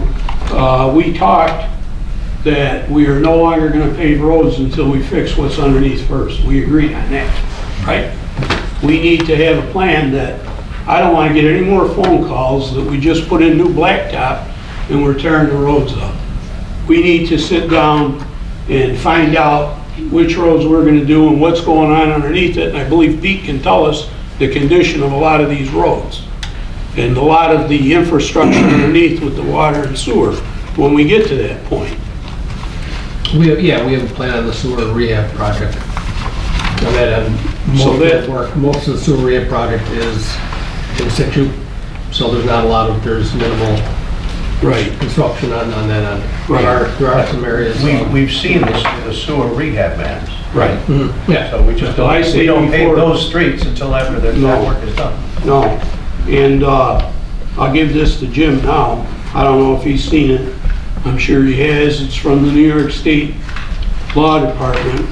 And it says that basically, we're the only ones that can, I got one for everybody. It basically says that we're the only ones that can say how much and what it's gonna be used for. To come in and just say you're gonna blacktop 25 roads, we have to have a plan that we can, Which normally he gives us a plan months ahead that yeah, we're tells digging the up. streets. Right. And then, But I talked with Joe also on that, so that's That's just, asking these things. and I knew exactly what was going down. yeah, And the water went in afterwards. yeah, We dug them up. yeah. No, you want to know, I don't. Yeah, no, I didn't say that. No, hey, I agree with you. Here's the part that says, and I don't know if you've ever done it. Have you ever taken a full inventory of every tool and piece of equipment you have? Yes, I have. You Matter have? of fact, I gave it to Molly Hadley just the other day. Here's the other section that we need to have that. Not a problem? Yep. And I'll give that to the board too. Okay. Imagine you have that on your computer, don't Got you? it right on the computer, just gave it to Molly the other day. Yep. I know a long time ago when I was on the highway committee, he could show me a nut and a bolt that Yeah. came out of Yeah. Napa or I'm the just dairy telling you, place. I'm just and where telling it you went how we were on his told, computer. how we were told we need to bring it up to the next step. You But know? that's not unique to highway, though. We should have. the That's right, and remember, the police have it, water and sewer have it, they all have it. Highway, IT, everybody. Yeah, this is nothing new. I Nope. think I just seen in the report from Marshall, that you just check serial numbers and stuff with Yeah. the police already or something? Yeah. And I did it with water and sewer already, but the highway department is not an electrical department, okay? And today, these were sent to me, Oh, wait a minute, back up. huh? They do electrical, Who? the highway department, they Why? just They just did, we're responsible, like in College Heights where I am. I called Jim the other night and said there's 2 lights out. Yeah. The next day, his men were over there and put new LED lights in there, because we're Okay. responsible for those. Okay. Now, there's 42 lights out in town Yeah. that are gas electric, they don't get them No. for months. But hanging in a bucket over the canal is not highway work. Okay, that picture was sent to me today. And I've said it before, that you'll know that we're not electricians when the first guy gets electrocuted. That's when we all know that we're not electricians. The first time you send a laborer up there and he lights up like that 40-watt bulb, and we're sitting here trying to explain ourselves, Mr. Tulo was doing a lot of his own work in the beginning, and we brought back the town electrician, and he handles water, sewer, and treatment plant. I don't feel as though that the highway department should be in the repair business of electrical poles, fittings, bulbs, whatever. If it's a bulb, we have an electrician on retainer or whatever with Cardizola, stick to the guy that had the certificates and the licenses and the insurance. Take the liability away from our laborers and our town employees. I don't feel as though that is not a good picture to be. I don't know how many thousands of people passed that today and saw that, but that's not a good spot for our highway person to be in. To have a guy hanging over the canal 75, 80 feet over the water in a bucket with no phones around it, nothing. I wouldn't want it to be my son. I can't find the rest of the pictures, but I did have pictures for the rest of the board. He's out over the rail on the bridge. And I know they have another piece of equipment that they Should be a use safety line now. there. And we're not Safety electricians. line now. He did. That I could not say, I can't speak on this because sorry. I've been homesick all day. He did. And I just come to the meeting, and I'll talk to my deputy tomorrow because Tim Pagano was in charge, and I will address it with him tomorrow when I go into work. I was not in work today, so My I question will was, address did he have a it. safety line? And I would have to say he should have had a harness on. Harness? Well, I'm looking at a piece of equipment that raises a container that looks like a roll-off or a small debris It's a work box. work box with a pair of forks on it. And if something was to lurch that forward, he's gonna go down. The whole rig would probably go down. Taking down decorations? I'm, No, the the pole Straight broke. pole lights. lights were broke. And I have asked for a bucket truck many, many times. Well, I don't think that we need that as much, we've got an electrician on retainer that we can use. And I think that's the way we should go, rather than frying somebody on the bridge. That's Just fine. my thought. No, that's fine. I don't have a problem with it. I don't know who your committee is, I think it's Dave and Doug. Or you I guys? don't know who the committee is this year. No, okay. The other one Address is, that. we've talked about this before, and I've got a resolution here. And we've talked about cameras before, okay, for everybody.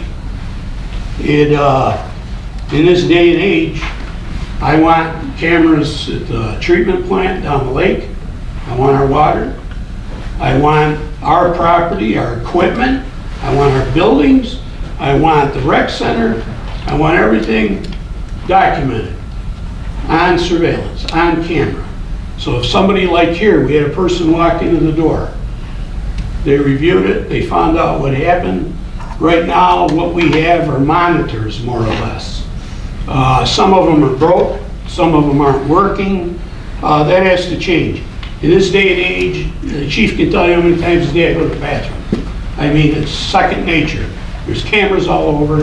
The townspeople need to have their products and their equipment and their town buildings protected. The way it is now, somebody goes over there and smashes all the windows on the place, there's a good chance we'll get them and there's a good chance we won't. The security system's lacking. We have money right now that we can use. I say we update the system, put the hard drive in the chief's office, the police office, wherever it's locked up. Something happens, they can review the film and they'll know what happened. So at that, I made a resolution. Can I present it? Yes, sir. You want to present it now? Yes. whereas in the best interest of the town that security cameras are placed throughout our town facilities, whereas studies have shown that having security cameras placed in strategic areas deters criminal activity, prevents unauthorized intruders. Security cameras also aid in the town in avoiding frivolous, costly lawsuits, provide a safer environment for employees. Whereas the police chief recommends security cameras around all town-owned properties with monitoring by his agency to provide general safety and security. Strategically placed security cameras often a critical aid to law enforcement when investigating criminal activity.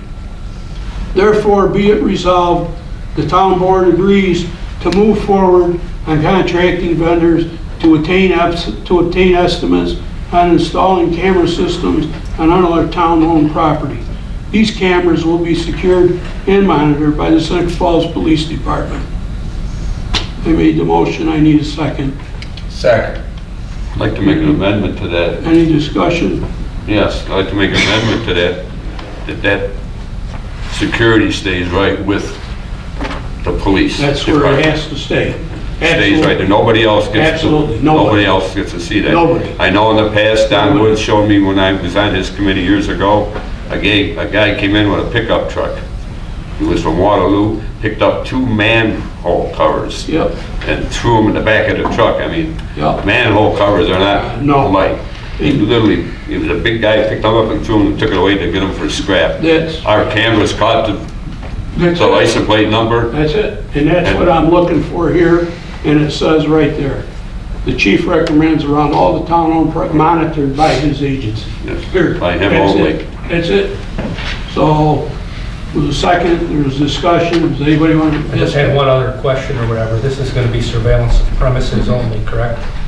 Premises only? Shops, right. Right. This isn't Outside. going to be an everyday surveillance of employees or anything like that? They'll be inside the building on high-item tools and valuables, yeah. Right. Yeah, just like they are now, they're in there now. Right, but There's it's no still difference. specifically pretty much for property of the Absolutely. town of Seneca Absolutely. Falls. Yeah, just like and here. premises. Obviously, if somebody Right. was to do something, we go and surveil That's that. it. A person. The chief, if Jimmy calls us and says, hey, Greg, somebody broke in and stole all the tools, the next logical step is the chief. The chief will go over, or you, or whatever, a councilman, they'll review it, and they'll say, well, there it is, right there, we got it. And that's it. This isn't, if anybody wants to sit around and look at a tape all day or a camera, God bless you, you know? That's not the intent of this. There's no big brother watching anybody. Okay. Unless, like the chief said, if somebody wants to see him walk in every day with his lunch pail, that's fine. In this day and age, everybody's used to it. We're on cameras now. There's nothing, no. Where do we not have cameras at this point? There isn't, I believe, down at the treatment, Water treatment plant. water treatment, which is No. very scary. They're at the water treatment. Are they working, Joe? Yes, they're working, but not to here. Okay, There's none at the Oak Street garage. okay. And we had got issues estimates. there, right? Right, we got estimates for there, we got a lot of equipment. And we had issues Yes, there. yes, we did. Sewer plant's not working correct. We have an Right. estimate for that, and we have 25,000 budgeted So I know for Joe security. put $25,000 in our budget this year for cameras. But I said, before we go with that, I talked to the chief, and we had, who was it that did them, Covert? Covert. We had Covert did them before. And a lot of these cameras, like I say, are either broken or they're not in the right spots, they're not working. So Joe allotted $25,000 this year to upgrade his system to the next stage. And that's what I think we have to look at. We need protection, we need to protect this. So he would call Covert. He would call Covert, take them around, and we would see where they need to be now, where we want them for coverage, manholes, equipment, whatever we have. Make sure down there nobody can add something to our water system and go from there. Well, that's a security issue, so the water system is no brainer, but. Absolutely, the Where else, sewer- I mean, is there any place that's not covered, at least with a standalone system? I don't really know. I think what the big thing is I know Jimmy has a camera over there that he can monitor, but it's just him, and you need a dual coverage thing. You need more than one person to monitor it. So with the police having to monitor, I mean, if something happened to Jim or if something happened over there, it's just a backup. There's two people now, the chief of police and the department head. It's like Joe. Joe would have him down at his place, and it'd be him and the police. That's it. Those are the only ones that are gonna be monitoring this There's stuff. parts of our own footprint that are not. Yeah, yeah, and I find it kinda odd in this day and age, especially with this building, that there's places here, you know, but we definitely, the parking lot, they threw a pumpkin and almost broke a cruiser. So the chief requested he move his cars closer to the building. They almost hit the car with a big pumpkin. And that area out there isn't, there's no camera on that end of the parking lot. So you're suggesting, Jim's got cameras down there. But they don't come to chief. They don't come to the chief. Jim's got some that don't come to the chief. What we're saying. He's got his app Yep. that he watches it. Yep. Water plant's Water gonna plant needs to get, so come all in. these are gonna, you'll still be able to retain them, but the chief is the only other one that can be monitoring.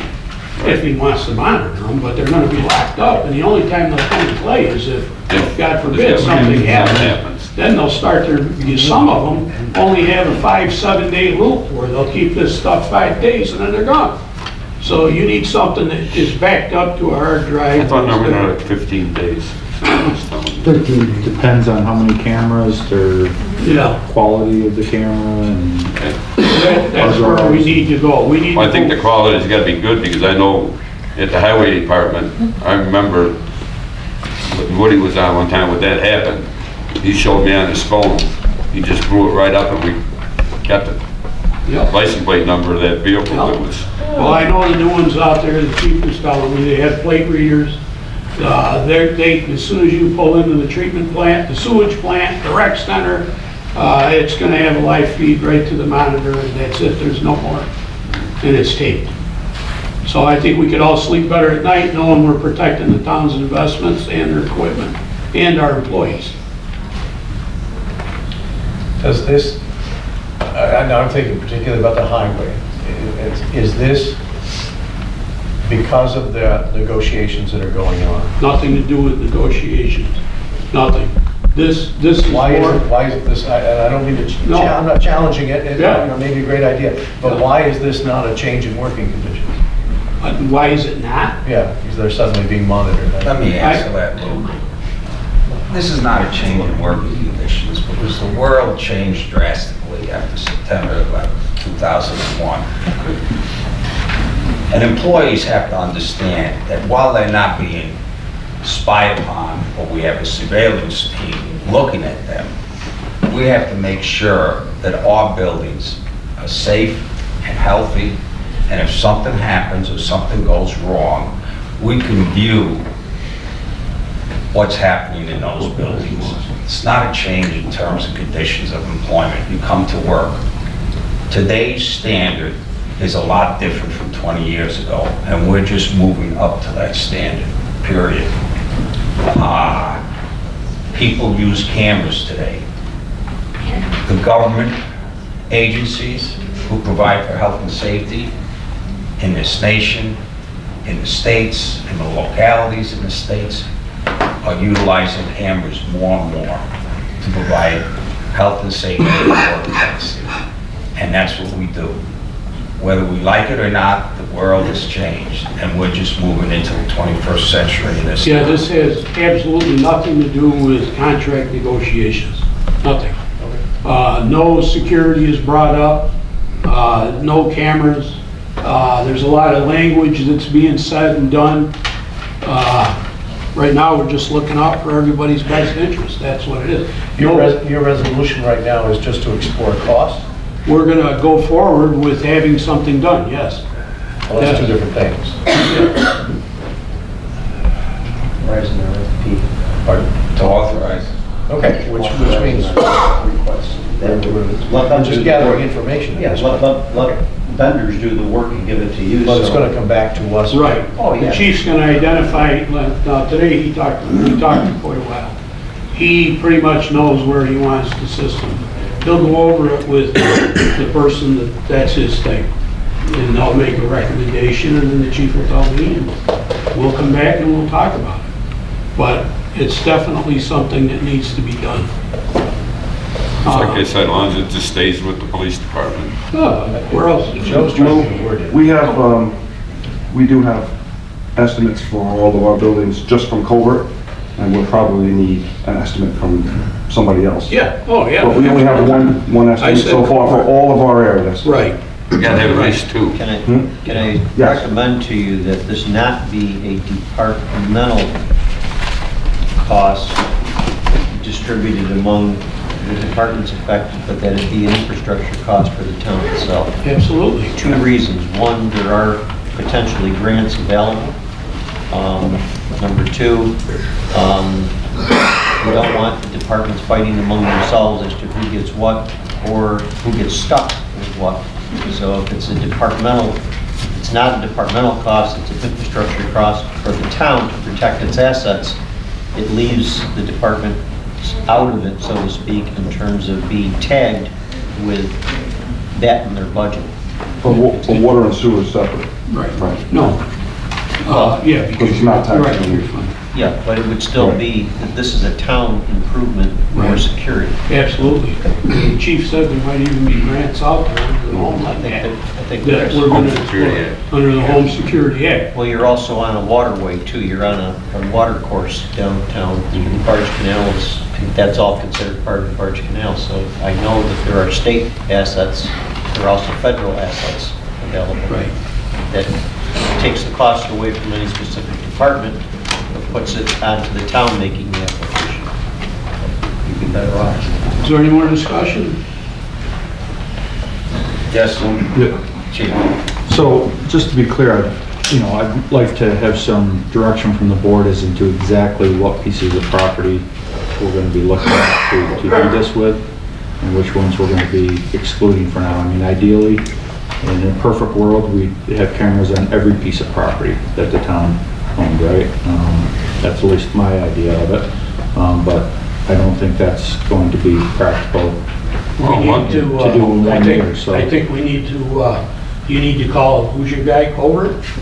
That's one individual that is local, that I think you What need the town has worked with to in the give him a past. call and tell them what we're interested in, and then we'll cut back from there. But we need to find out what we need first to protect rec center, water treatment, highway, town, whatever we need. Lay it out and see what their prices are, and then we'll go from there. If I we do think this, one other one should be the bandstand. Yeah. Well, we have the bandstand at Jim, I think Vince's Park, I'm not sure about that, but I think that would be important to do out there. So I guess I would like some direction as. why would we exclude anything? Yeah. Well, If we're gonna do Phases. this, In cost, I think cost would drive what we're gonna exclude and what we're gonna prefer. Unless we're gonna do it all in 1 year, which could be expensive. We don't know. so I'm gonna go back, are there areas, crucial areas that are not covered by at least a standalone system? I would A say functioning, Probably fully Joe's, functioning yes, standalone Joe's system. spot is crucial. Pardon? Yes. The water and sewer, I think, is crucial. Yeah. Um, Because especially if we're gonna pursue grant funding, then it's not in our best interest to just pay for it out of pocket immediately. It's gonna slow the process down. But maybe we need to put a little money into bringing these standalone systems up to snuff, at least temporarily, make sure things are working. Yeah. And then gradually move toward an umbrella system that covers everything. Yeah. I think we move forward with, we'll get the prices, we'll explain what assets we have, and see how much to put a camera and a satellite or a dish on the roof, feed it, wireless, and just send it right here. And then when he gives us the price, then we'll go to a priority list and say, hey, we don't need the park, or we don't need Vince's Park, and we'll go from there. We'll put out the RFP Yeah. and we'll go from there. Right now, I think it's better to say the whole town or parts thereof of the town. Yes. So they can do it incrementally. And then when he gives us the price, we can blink, and then I say, well, wait a minute, and we'll look at it again. Yes. We'll take out what we want to take out. So who writes up the RFP then? Me and you.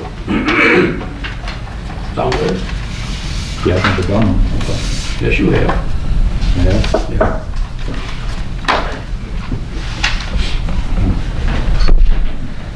Sounds good. So do we vote on The this? motion on the table, it was seconded, it was discussed. Any more discussion? All in favor? Aye. All opposed? Motion passes. Now, did we have the petitioners yet? So we did. Petitioners. That one, oh no, there is. First petitioner on economic development, Robert McHale. Again, I don't know if it's a coffee break or let's please wake up.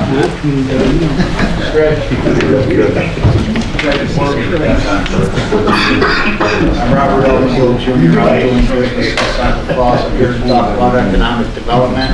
I just want to bring your attention to population, well, lost 2 seats in Congress. That's New York. We used to have 45 members in the House, might be down to 25. Economic development means a lot of things to a lot of different people. And in my mind, there are 3 types of economic development.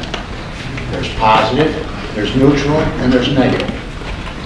Positive is where outside money comes into the community. That'd be schools, Bonneville, landfill, operations like that. That's outsiders paying us for the goods and services we produce. Then there's what I call the neutral. That's where a gas station is some outside business, some local business, some of the money stays here, some of the money goes. Then there is what I call the negative. The negative is a Walmart, where none of the money that they spend is here, because all they're doing is returning our money to us in the form of taxes. They would not be in business without the local support, money being spent, and then they take that, they buy goods and services that in turn sell to us, but they do not take anything that we produce and provide us with some sort of an income. All the profit goes to Arkansas or in another one of their stores. So you have this economic development corporation who, I sat in on a meeting, seem to be totally lost. They don't seem to understand that, as my uncle put it back in 1973, General Foreman at Gould's Pumps. I went to him and I said, how does this place stay in business? How does this place make money? He says, because the competition is just as bad. That's how it stays in business. Now, this state is the worst of the worst. This area is the worst of the worst. You cannot try to compete with other people in other places that are far better than you are. You're just wasting your time spending money on economic development. You have the county doing it, you have the Chamber of Commerce doing it, you have at the IJ level. They're all trying for economic development. You've got the governor throwing billions of dollars into upstate that's going to total waste. Nothing has been produced. He'd be better off paying people to stay home. Now you have a couple other issues. You have one, the number one thing that destroyed the economy around here, believe it or not, if you're as old as I am, you recall, the thruway. It took all the traffic that went east and west had to travel 5 and 20. They put in the thruway, now everybody bypassed. Not only that, the locals could go to Rochester and spend their money, and Syracuse and spend their money, and they built malls right there at the intersections. Great. So now our local businesses can't compete. Now our money is going to other communities and they're enjoying it. And the sales tax. Don't I get a 3-minute beeper? I get it all figured out, don't I? Anyway, for Seneca Falls to spend money on economic development, as far as I'm concerned, it's going to be a total waste. You have a number of situations right now, casino being one, drawing any new business out there. You have marijuana being legalized, which is going to have an effect on your business. You do not have a workforce, period. You don't have a workforce. Who is going to come here when there's help wanted signs all the way down 5 and 20? every business has a help wanted sign. So I'm gonna come and start a business here, thank you. No. And I'm only half done, but I'll save it for next time. Our next petitioner is Valerie Sanders.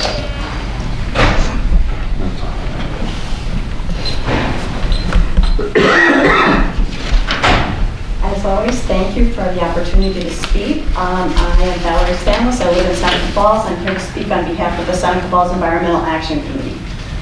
So, the Seneca Falls Environmental Action Committee would like to wish everyone a happy and especially a healthy new year. To that end, good health comprises physical, environmental, and financial well-being for our entire Finger Lakes community. A continued obstacle for the health of our town and the Finger Lakes region is Seneca Meadows. Both its leachate and its gas emissions are potentially hazardous to our health and environment. Seneca Meadows continues to emit noxious odors that pervade our community. These odors are unhealthy physically and environmentally. According to the New York State Department of Health, landfill gases can cause coughing, irritation of the eyes, nose, and throat, headache, nausea, and breathing difficulties. Research published in the International Journal of Epidemiology also suggests that health risks exist for those who live and work within 5 kilometers or 3.2 miles of a landfill. In these studies, respiratory ailments were especially prominent in children. As a reminder, almost all of the Seneca Falls and Waterloo schools are within this distance from Seneca Meadows. Which is why we as a community and you as a town board should do everything possible to support Local Law 3 and ensure the closure of Seneca Meadows by 2025. Neither a new host agreement nor any expansion of the existing landfill would be healthy for our children or their future. Financially speaking, the current host agreement through 2025, which coincides with Local Law 3, provides adequate resources to shore up our infrastructure needs. Proper planning and budgeting of this money will not only ensure our community's financial health, but also free us from our dependency on the landfill. Ultimately, we will free our children and grandchildren from this unhealthy relationship. By supporting Local Law 3 and landfill closure by 2025, we can restore the physical, environmental, and financial health of our community. Thank you. Thank you, Valerie.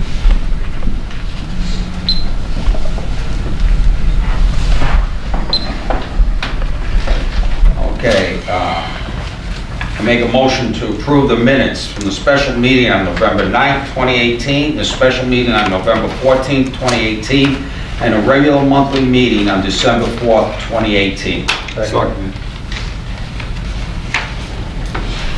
Any discussion on this? All in favor? Aye. All opposed? Motion passes. We're going to do this a little differently tonight. I'm going to make a motion that we approve all the reports. Then I'll go to the department heads if they can ask them all if they want to say anything extra, and if we have any questions specifically toward a department report, we may ask those questions. But I'm going to approve them all at once. All right. I make a motion to approve the dog control officer report, the zoning officer report, the commissioner of parks and recreation report, the highway superintendent report, the assessor report, the town attorney report, town justice report, the water and sewer report, the police chief report, Barton and Judas's report, IT network administrator's report, and any committee report that anyone wants to speak on. The motion's on the floor. I need a second. Second. Discussion. I'll first go to the department heads. Does anyone want to discuss their reports? And don't feel in any way that I'm pushing this along. The hour is getting late. I don't mind if you talk. You need to. Okay, go ahead. I would just like to set up some type of meeting with whoever my committee is, it's never listed, and the attorney to discuss the snow removal. Okay. I will be setting up committees, and I will talk to you about that tomorrow. I think it needs to be done like ASAP if possible. ASAP? Yeah. Okay, okay. Thank you. We don't have any snow. It's come in 24 hours. Oh, and probably Jim would probably be here, maybe even the chief, Okay. to discuss, to finalize. I know you guys may get a lot of calls.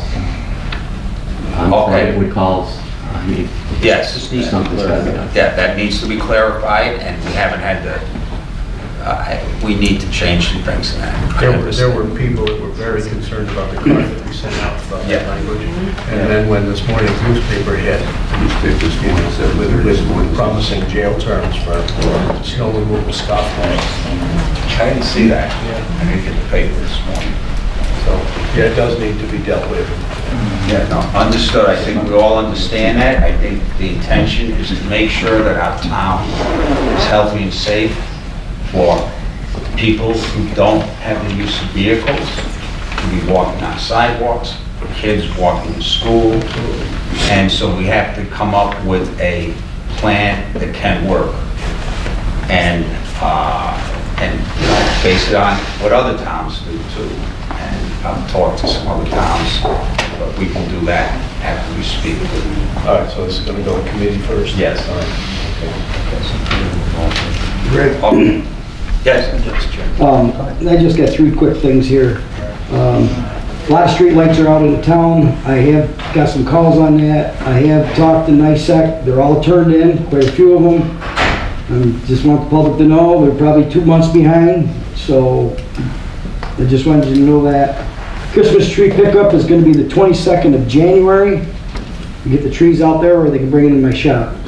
And I don't know if Nikki has mentioned it to you, but we've had quite a few complaints on the garbage people.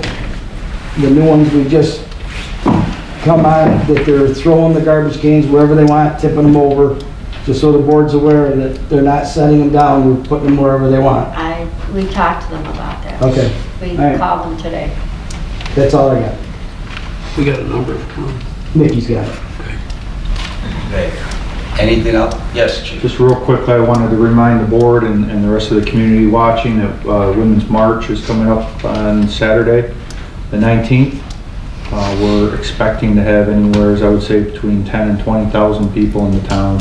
We'll have road closures. I'll be putting a press release on that, but just a reminder that traffic on that Saturday is going to be very difficult to navigate through. So just be patient as we're working through that event.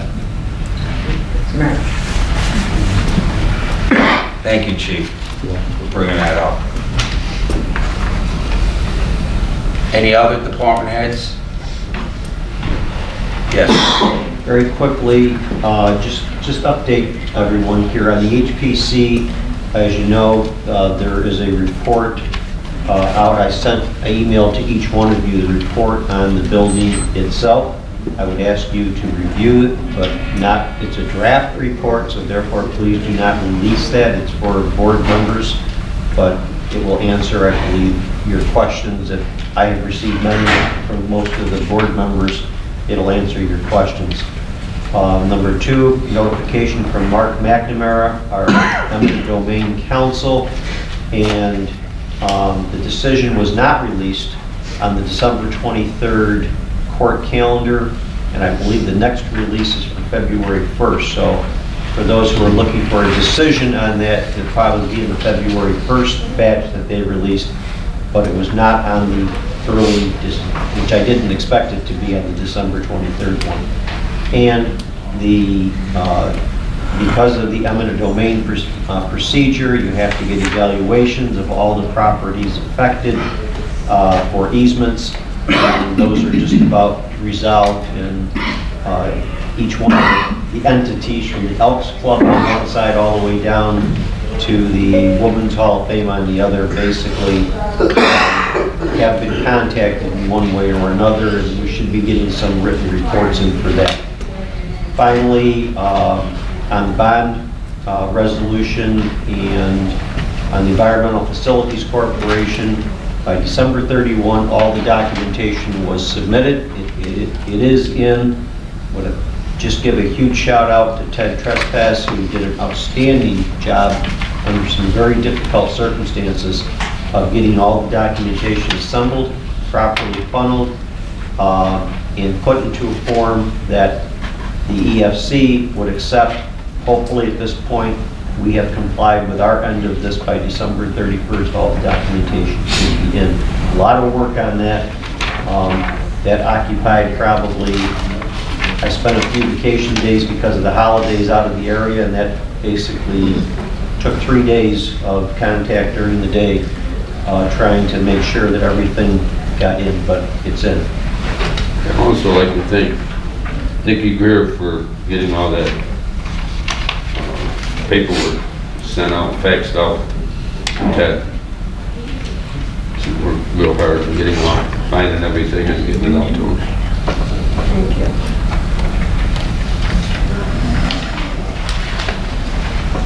Okay. Any questions from the board, department heads? Okay.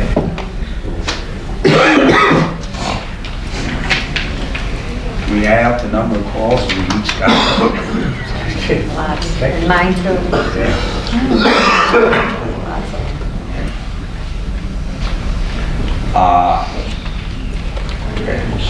Going to, okay, I made the motion to approve, it was seconded, it was discussed, all in favor of approving all those reports? Aye. All against? Motion passes. Under communications, I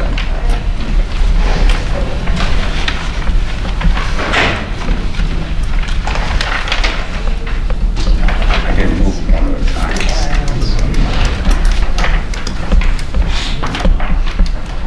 Okay.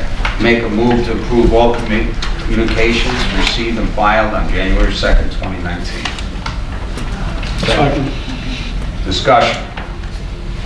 All in favor? Aye. All opposed? Motion passes. Write-off uncollectible receivables. Anything new on that? Nothing new. Okay. Route 414 sewer line transfer from IDA to town, still being worked on. 2 of the towns still going to vote on it. It looks like it's going to be all approved shortly. But again, let me reiterate that this went on for over 8 years. And whatever the holdup was, I think our town finally got it moving, and now the other towns are working on it, and hopefully it's rectified fairly soon.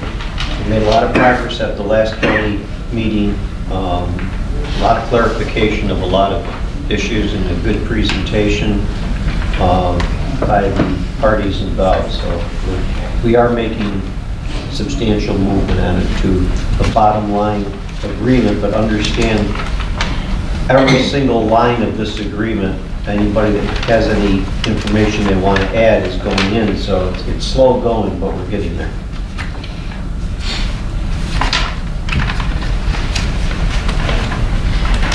Okay, C, that's held in negotiations for the union. Greg, we may as well just take that off until negotiations are over. Okay. We may as well just take that off. Yeah, we can take that off. Yep.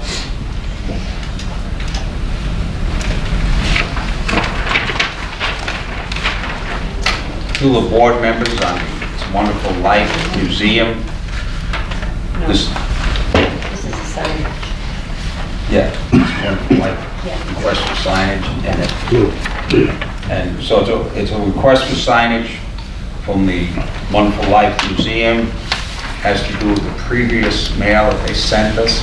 And this letter is a follow-up inquiry previously regarding signage identifying the location of the Seneca Falls It's a Wonderful Life Museum.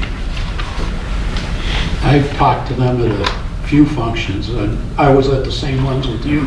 Yeah.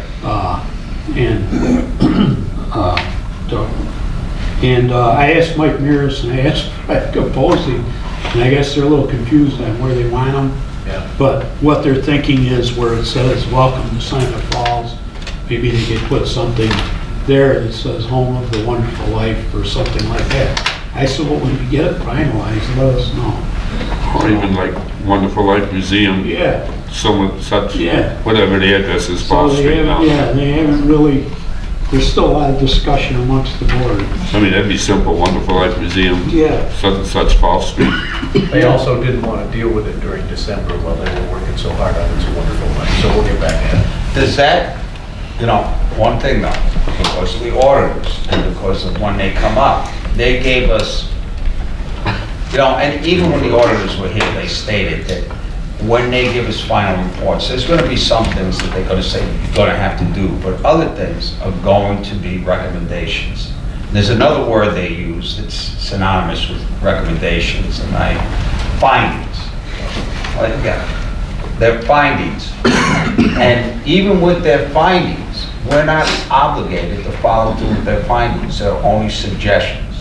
Sometimes they say yes, but if they come up with a recommendation that there is no municipal gifting, can this be, we have to be very careful. If they came up with a real hardcore rule that there's no municipal gifting, if there's a finding that says we recommend no municipal gifting, then we as a board or any other successor board will have to decide on how they're going to follow that finding. So, but, what they said is, they said municipal gifting, you have to be very careful about that. Would this be considered municipal gifting? I don't know. That's what I'm saying, why, underneath Welcome to Seneca Falls, just put Home of the Wonderful Life Museum, whatever number Falls Street. I assumed, was it you? Yeah, it was, Marshall. Yeah. Before the meeting, I assumed what they wanted was to be added to the purple or blue signs that, it says Wonderful Life Museum and an arrow that points that way. So if that's, But is that you're right, state I don't think they know. I thought of municipal giftings as these checks that we've been cutting to. And I never thought of it in terms of this. Maybe it is. because the sign costs money. But it's sort of, in a tourism sense, it's to our advantage to All right. have. Governor Cuomo is big on tourism right now, why don't we just write him and ask if we can have a grant for But signs? we're not making a decision tonight, I just wanted to bring that up for a suggestion. Okay. I just asked the lawyer to write a letter to the governor.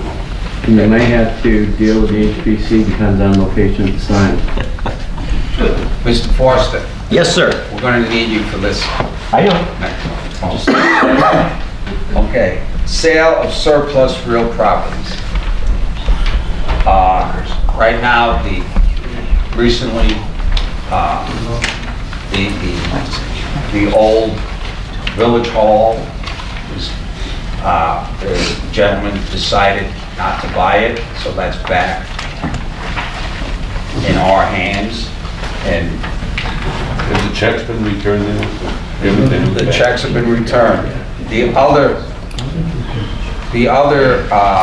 building is 10 Falls Street, which I feel has gone on long enough, and I think we should ask those people to just, I agree with you on that. return anything. We need to get that back in our hands, and then put all our properties, the ones that we all want to put out, all up for a bid, to tell people We they're for need to put sale. up in that RFP. First of Yeah. all, I know the last time we had a real property agency handle the what do you call it? We paid them their commission if they sold it, So that's what we've done with the other groups in the past. So we really need to put out RFPs for all the properties that are on for sale, For realtor service. for realtor service. Realtor? Yeah. Should we wait then that's until what the was 10th fall has been? I would say yes. Yes. Yeah. Just sit on the other right now.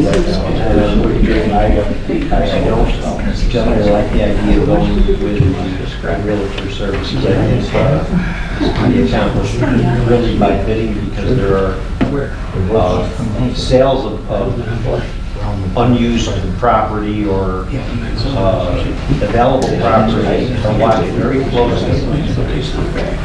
And I believe you can make, you can easily get things in there without sharing the percentages.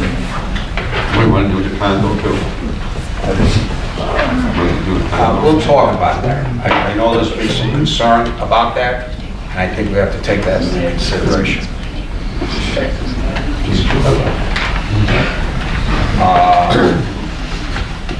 So there's no action. No, that's done. On 10 Falls. New business. Authorize town supervisor to invest town monies. Oh, yes. We're in recess for 5 minutes.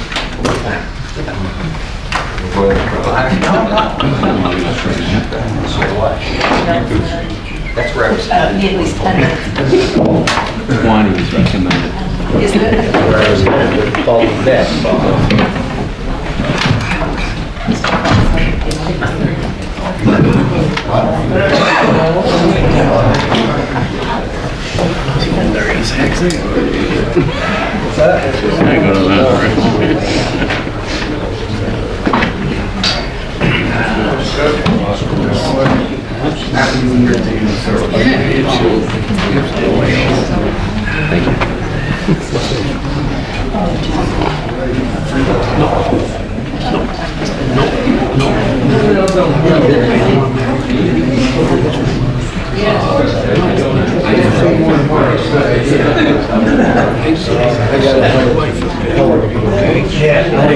I didn't even, Joe's sick, I'm sick.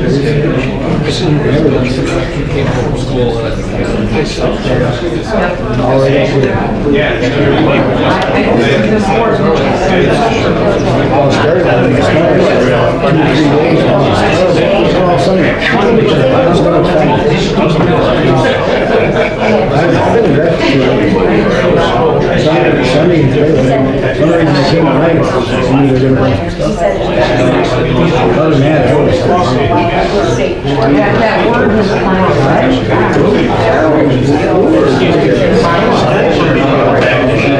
My father's got it, my mother's got it. You got it. Yeah, no, I hope I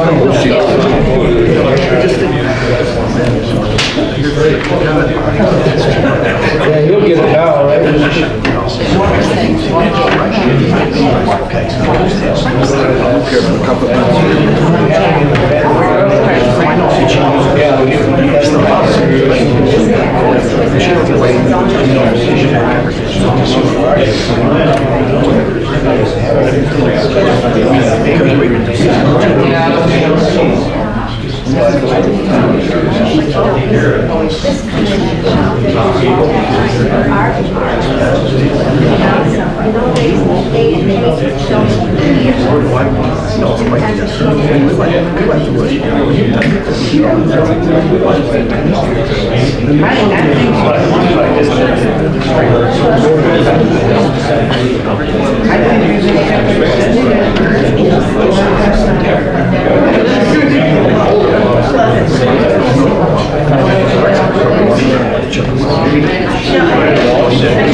I would ask for a raise.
Under new business, I make a motion to authorize the town supervisor to invest the town money.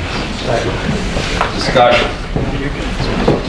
All in favor? Aye. All opposed? Passes. B is attendance at Association of Towns meeting on February 17th through the 20th. First of all, would anyone like to attend? I would like to attend this year also. So you just say any town board members, town clerk, and I think zoning officer. And I'd like to include the attorney in on that also this year, because there's been a lot of questions, legal questions, as to when you utilize specialized attorneys and not, and I think there's a lot of questions to that. And There is a thing for attorneys. yeah, there is a thing for attorneys, so. And usually the attorney used to be the alternate delegate. Pat used to be. Yes. He went down. So, any town board members, town attorney, Town clerk. Town clerk. Officer. town zoning officer, Judges, Hmm? judge, clerk. No, they don't come. They go to their court first. Anybody else? okay? I make a motion to approve those members who want to attend, let Nikki know. Let Nikki know ASAP what mode of transportation you're going to take, because she's setting up that transportation. I know there might be some plane fares that are really cheap down there, cheaper than the bus, cheaper than the train. So I would, if you're going to look for a different mode of transportation in the train, which Mrs. Greer generally sets up, I would do that investigation on my own and give it to Mrs. Greer, okay, to avoid her having to go back. I know how to get down there, yeah. Okay, I made the motion, seconded. Second it. Okay. All in favor? Aye. All opposed, motion passes. About 2 years ago. Delegate and alternate delegate Association of Town meetings. Well, if I go, I would be the delegate, I would guess. If the town board so deems that. And then I need alternate. Doug, you said you were going to... Yeah, but if past practice has been the attorney, and David's going. No, Okay. it's not. No. Board members. Oh, That's for the board, not for alternate. Yeah. oh, I thought that was what Dave just said. No, He used to go down. He used to go. So there, in other words, He did use the there's word a history delegate. to going down. Yeah. Okay, gotcha. I'm willing. Yeah, okay. You mind if Doug did that? What's it? Fine. Okay. Okay, I would make the motion that myself and Doug are the delegate and alternate delegate for the Association of Town meetings. You want to put me down on that? Is there a flyer on this as to where it's located? You want Yes. that, Dave? You can copy this. So the motion's on the table, I need a second. Second? Second. Discussion. All in favor? Aye. All opposed? Motion passes. D, approval on special events. I'm sorry. We had a nice conversation about this today. Yes. No, there are none this month. None. Good. Good. Oh, wait a minute. I'm glad. No, we already did the No, one. they're under. Oh, there is one, but that's already, That's been done. that's been done. They're under their own. It's already been approved. That was Yeah. approved at the first December meeting. Or the, no, November meeting, I think. One of those two. You know, the person who, never mind. Leave that one alone. Let's move on. Okay. Retired, John McCandry.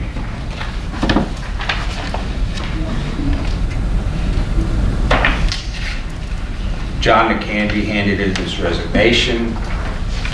John McCandry has been a long-term employee. 520, he started 5/21/1990, Village of Seneca Falls. So that sounds like 28, almost 29 years. Yeah, this is a retirement, not a resignation. Yeah, retirement. So this is a retirement, It's John on- put in his, and that'll be January effective 5th, June right? 5th? Yeah. January 5th. Take that. January 5th. So I move to accept John McCandry I'll second. letter of retirement Second? with thanks to John for being a long-term employee. Second. All in favor? Aye. All opposed? Motion passes. We're already voted on that? Yes. The resolution, okay?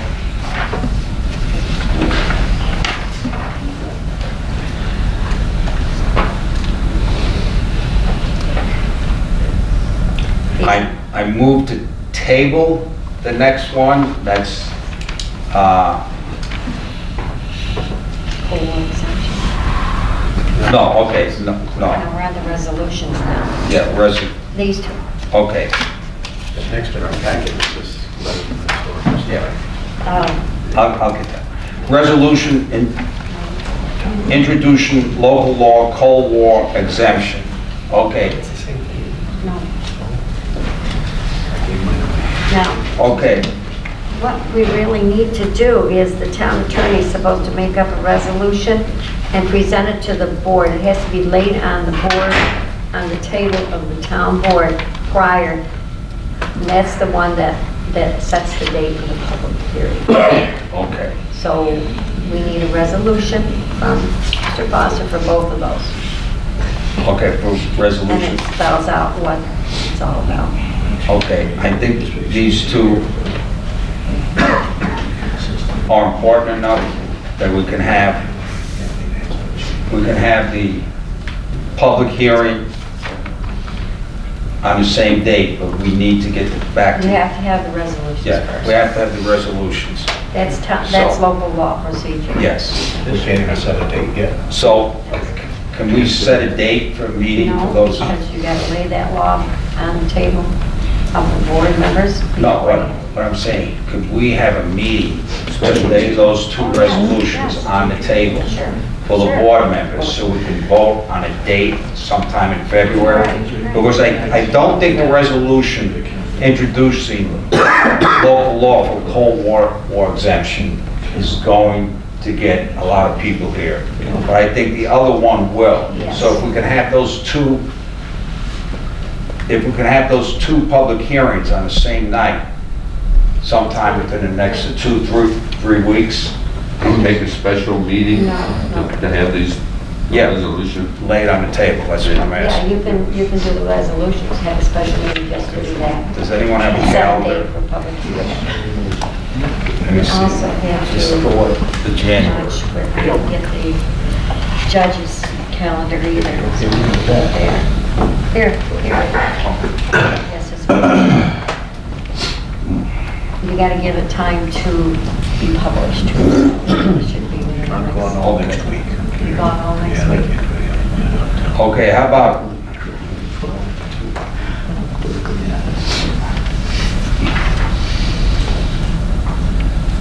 next week is the 7th through the 11th, correct? Okay.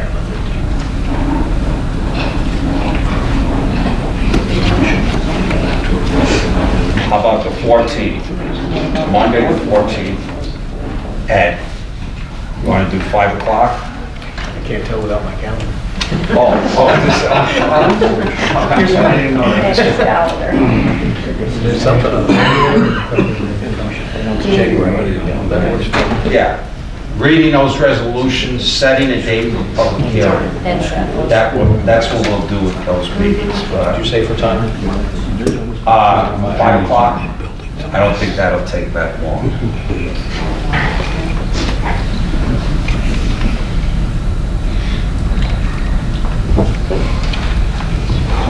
Okay, so that will be resolution introducing local law for cold war exemption and resolution for fees for winter parking and snow removal violations.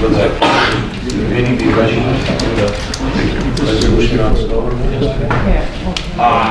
We'll have a resolution, and then it'll go to a public hearing. What happens at a public hearing, we take in what the public says, and we can change it at any time. Okay, but I think we need to set something. All right. We'll get people that meeting. He threatened me with jail time today, so. I guess it's in the code. Contribution, Seneca Falls Historical Society. I move to table this until we get a clear understanding of municipal guilt. Second. Discussion. All in favor? Aye. All opposed? Motion passes. This is tabled.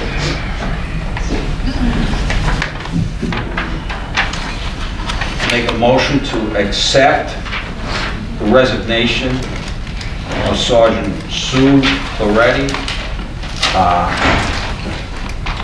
Make a motion. Second. Discussion. Who made the motion? I did. And Lou? Yep. Second. I have the motion in my hand where Sue says, I hereby make a motion to regret the resignation of Sergeant Sue Peretti from the position of police sergeant with the Seneca Falls Police Department, effective January 30th, 2019. We would like to thank Sue for her dedication, compassion, and professionalism. And I think the chief might want to add something to that. Yeah. So this is Sue's retirement, so we have to accept her resignation for her retirement.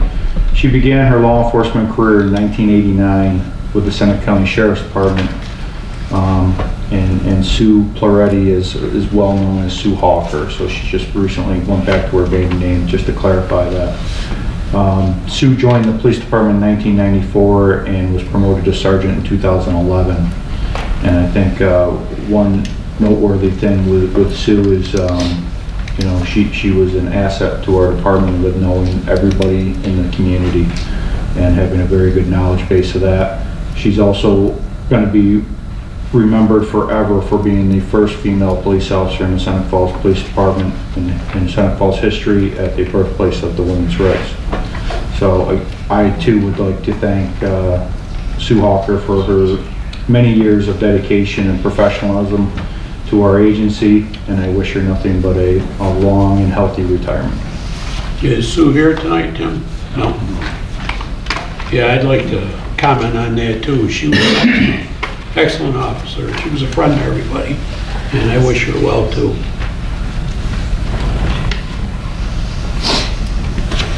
I also would like to thank Sue.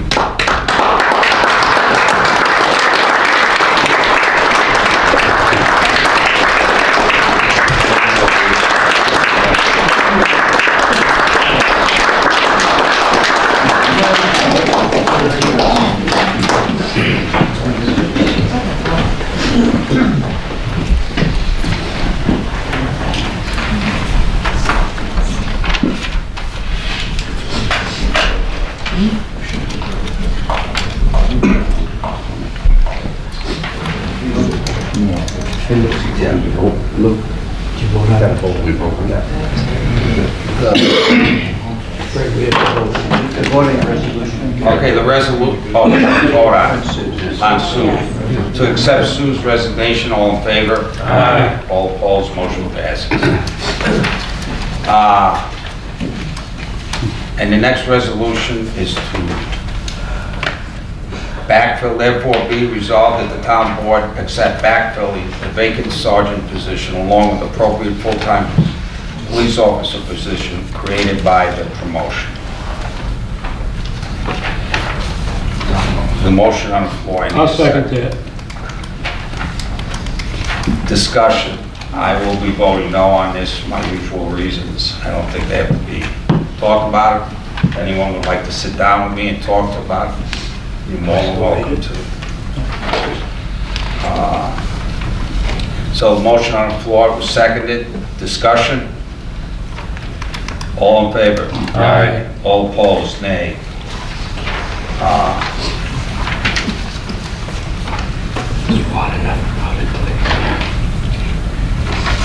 Okay, whereas it is the intent of Sergeant Investigator Calabrese to retire in 2019, therefore be resolved that the town board accept backfilling the future investigator position along with appropriate full-time police officer position created by the promotion.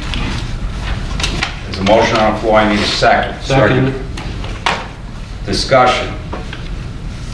All in favor? Aye. All opposed? Nay. Motion passes.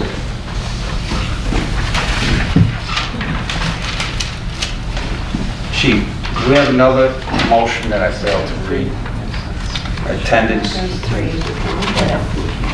No, that was, Nikki had that later as the last resolution. Okay, okay, I thought I was missing something. No. Water and sewer advertise for full-time laborer position. I'll second that. Discussion. Is this to, this is for the Andrew spot, Joe? Yes. Yes.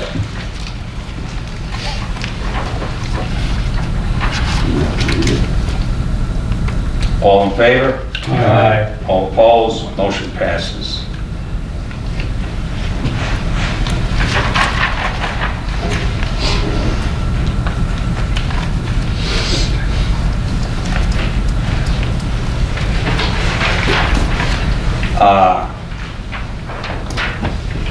I'm going to go to water and sewer credits now. Make a motion to approve the water and sewer credits. Second. Discussion. All in favor? Aye. All opposed? Motion passes. I make a motion to pay the bills. Second it. Discussion. All in favor? Aye. How about these two? What? These two bills that you just... Oh, no, they were already approved. Okay. I had to have discussions with people, so they don't need to be voted on. I'm not going to ask them to be voted. No, but thank you for asking.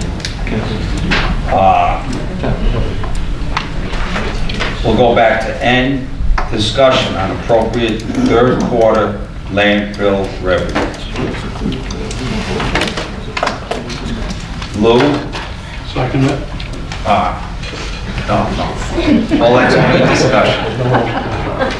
I'm going to ask you if we could hold off this discussion until our special meeting, which the resolutions will go real fast, and then we'll discuss this at, what day is that? The 14th. You're adding to the special meeting in I January. always Didn't do. take long, did it? Would you mind if we held off until then, the 14th, and discussed it? How's the rest of the board feel, okay? I feel okay. All right. And let's, make a real effort at getting our ducks in order, okay, on that. And I'm gonna hand this out to the whole board, that Bev wrote to Lou and I.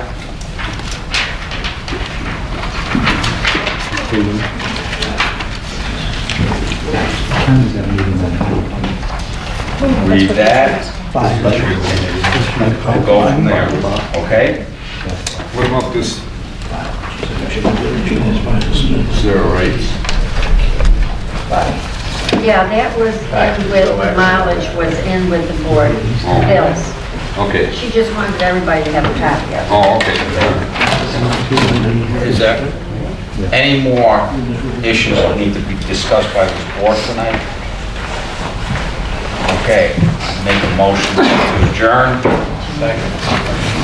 Any discussion? No discussion? All in favor? All opposed?